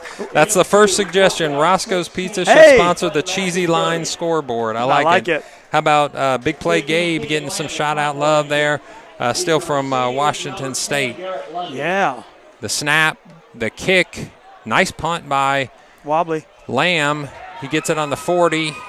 Met quickly at the 47-yard line, so a 7-yard return, and that's Lundy that gets the ball safely back to the referee, and now you're only in a 53-yard field at this point. You could potentially put the nail in the coffin. Yeah. With a touchdown here, a drive down here. Potentially, but, we're talking 3:37 left. It's go time. Here's the thing. Don't go away from what got you here. You've been trying big plays. You haven't tried to run the ball too much. There's no reason to stop what you're doing because, honestly, your defense has shut down. You got confidence in them. Yeah, your defense has shut down the Clinton-Massie Falcon offense at this point. So it's down to a play needing to be made by the Clinton-Massie defense because they're down by 7 with only 3:30 left in the 4th quarter. Clinton-Massie sets their defense. Ty Phipps is out to the side. In motion goes the fullback. Sizer's going to keep it this time. Yeah. He's met and brought down after just about a yard or two, but he's staying in bounds, which is absolutely what he wants to do to eat as much clock as possible. Yeah. Massey has now 2 timeouts left. No, they just took one, I think. Well, it went from 3 to 2, I believe. Okay. It's 2-2 as far as timeouts go. So that's kind of a big deal right now with 3:31 left in the game. I thought they took I thought they took a timeout. There it is. You're right. It's one. Down to one. It's down to 1. So they're only going to be able to stop the clock one more time. So, honestly, a first down or 2 certainly puts this game out of reach for the Clinton-Massie Falcons. And for the Waynesville Spartans, what a start to the year, what a start to the season. They're just about 3 minutes and 30 seconds away from starting by beating the state champions from a year ago. Very nice. Big upset, but nothing's an upset like you said. The records are 0-0, but it doesn't really matter what the records are. They have their identity. They're playing through Blaze. Massey has theirs. They're playing through this, but right now it's just they're hurting themselves through penalties and turnovers. Yeah, it's hard to overcome lots of penalties and 5 mistakes there. Throw a fumble in. Throw a kickoff. I'm sorry, a punt block. Stone gets a ball. Oh, misses the missed tackle. Get down, and it's going to be at the 46-yard line, so almost a first down run there for Stone, who's been cramping a little bit in this second half, gets up gingerly just a little bit and kind of shakes that off. 80-degree August game 1. Yeah. That's how those usually happen. 3rd down, and it looks like 4, so the Clinton-Massie Falcon faithful biting nails and chewing on fingers over there to see if they can pull this one out. And they don't want to hear this for the next year. They don't want to hear this for the next year, and I got a feeling some of us aren't going to hear it if we can't pull this out. Yep, so Clinton-Massie sets their defense up at the 46-yard line. Need a stop here, Falcons. Need a stop here. 3rd down and 4. Sizer from the line. The snap to Lundy. He pushes, but it's going to be down, stopped. Yeah, a little bit. Now there's your 4th down stop. I assume with this punter, even though you're on their side of the field, you're going to let him pin them deep. Yeah, if I'm them, I'm definitely saying, hey, take a little bit off of it. Give me a little pitching wedge. Yeah. You know, give me a little pitching wedge and get me somewhere in that 10 to 12-yard range, and you'll be getting set up. Yeah, it definitely is one of those. It'll be interesting to see what they come out of this timeout with. But 4th and 2, 4th and 3 here. If you're a fan of Clinton-Massie, if you're a fan of Waynesville, you wanted this game to go just about this way. Now, obviously, you want one side to win or the other, but you didn't want a blowout. You wanted something that was going to be memorable, as we're bringing back a rivalry from 2014 as the last game played. The battle for the paddle. How exciting would it be for the Spartans to start this rivalry again, holding the paddle for the next year? Man, I may get a ride home. I may hear about it from my wife, so I may just, if anybody can drive me back to across the lake. Gotcha. He's been doing it all night. Eschler's going to get the ball. It's a low. He got it It's off. a kick. Look at that. And that one stops just a little bit, but a nice roll afterwards. Inside the 10. Inside the 10 to the 8. Absolute best weapon they've had all night. He's done unbelievable punting the ball. I mean, that kid is a great punter. He is, and it's not like they're these booming sky high. They're just right where they need to be. That was exactly what it needed to be. Yeah. He saw the rush. Don't let him catch it. He saw the rush. He got rid of it quick. He kept it low. And he put it on the 8-yard line. I mean, my gosh, what a great job by that kid. Give that kid, honestly, I'm going at this point, especially if Waynesville can pull this out, he's getting the Player of the Game award. Yeah. Here we go. We got 2:25 left. Let's go, Falcons. Let's do something. You haven't seen much offense this second half. Keegan Lamb, he's going to get hit and brought down. That's a sack. Wow. Not in the end zone, but it's going to take it back to about the 1-yard line. So I could actually see that from this side. So a busted protection. There was a free runner just by himself, untouched. He gets hit at the 1-yard line, falls down, and now you're on the shadow of the end zone. Wow. 2nd down and 15 at this point. And if you're Waynesville, you are pinning back and just rushing as hard as you possibly can. And they're getting rumbling over here in the stands. 1:50 left.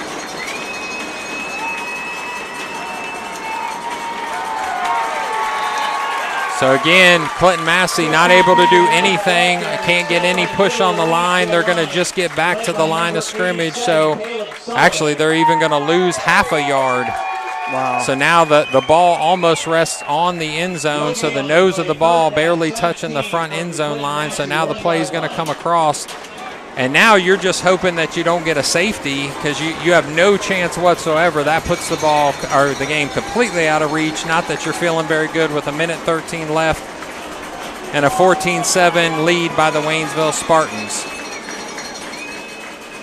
Wow. Fumbles the ball, but is able to get out of the end zone, and that puts you down to 4th down. 4th down. You got to go for it. Number 6, Matt Wilkerson, led the charge. Wilkerson, that big boy's been making some plays tonight. Yeah, he's done well. Wow. So at this point, you have no choice but to go for it. Minute left. 40 seconds left. 40 clock seconds. is moving. Yep, the Clock is moving. The clock is moving down to 33 seconds. If you're Waynesville, what an unbelievable turn of events that's led to this. The snap. The throw, he falls down. He slipped, yeah. And they're calling an interception and a return by Waynesville of a yard that stops this game and puts it in the hands of the Waynesville Spartans. Congratulations, Waynesville. They'll stop, they'll kneel, and this game, the paddle will go back to the Waynesville Spartans. Wow. For the first time since 2014 and the first win since 2011. So Clinton-Massie as we said earlier in the game, still trying to find their identity, and unfortunately on offense could do absolutely nothing in the second half. If you're Coach Johnson, you've got to kneel this and just take the win and get out of here. The greatest formation is the victory formation. Absolutely. So they got a guy back just in case they fumble a snap. 2 guys behind Sizer. He's going to go under center. Game's over. Yep. That's it. That's game. Congratulations, Waynesville Spartans. What a game. What a game by the Spartans. You just watched history for Waynesville for this senior class. Unbelievable. Can't believe that they were able to pull this off, beating the defending state champions, and a great job. Congratulations. Corey Price, former employee of Clinton-Massie and a Waynesville alum, I'm sure glad to see his alma mater take the victory. I guess, EJ, I just don't even know what to say at this point. The coaches, I'm sure, are disappointed. Maybe not stunned in the case that I know coming out of Little Miami, they weren't feeling confident. They weren't feeling good about where they were at. Just felt like there was a lot of maturity that needed to happen. A lot to learn. You know, I'll go back to a big run that happened for me as a coach, and maybe one of the best things that happened to us is we lost the first game of the season to a team that we felt we were better than. In that case, you know, not saying that's where Waynesville felt today, but, you know, it felt like that, you know, this could be something for the team to rally around and then turn, hopefully, for a rest of the season in the right direction. So, you know, congratulations to the Waynesville Spartans as they travel with the paddle. And look at the fans. They're not even leaving. The fans are staying and just celebrating this with their team tonight. What a moment if you're the Waynesville Spartans. You've got the paddle back for the first time since 2011. Wow. It's been an 11-year drought. You haven't even seen this rivalry since 2014. Good for them. Yeah, the Waynesville faithful are up and on their feet, clapping their hands, and even after that first 11-minute drive, it never turned back to the Falcons. It was shocking. I mean, you almost felt like, okay, it's going to be one of them games, 28-7 or 28. You know, they're going to roll and keep Massie maybe even a little boring. Yeah, and just kind of grind it out. And then Waynesville said no. They changed their defensive play calls, began to run the run blitz, and it changed it there. Turnovers started happening, interceptions when they passed, blocked punts, blocked field goals. And you just can't say enough. But I'm not taking anything away.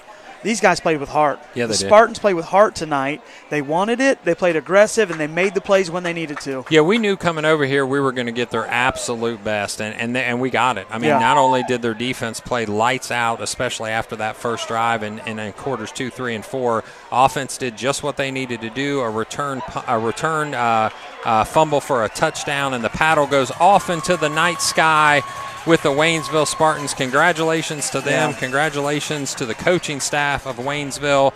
Again, that family atmosphere that they have there, I'm sure they're going to be excited tonight to celebrate together. So for Rick Phillips, our friends at Campus Nation, campusnation.com, EJ, we hope to join you in just a few weeks from now. We're going to be at Bishop Fenwick High School for a Week 3 away game, so we hope to see everybody out there. We appreciate you tuning in. We appreciate those that were able to stick around to see this very exciting Waynesville win, 14-7 over the Clinton-Massie Falcons. EJ, take us out.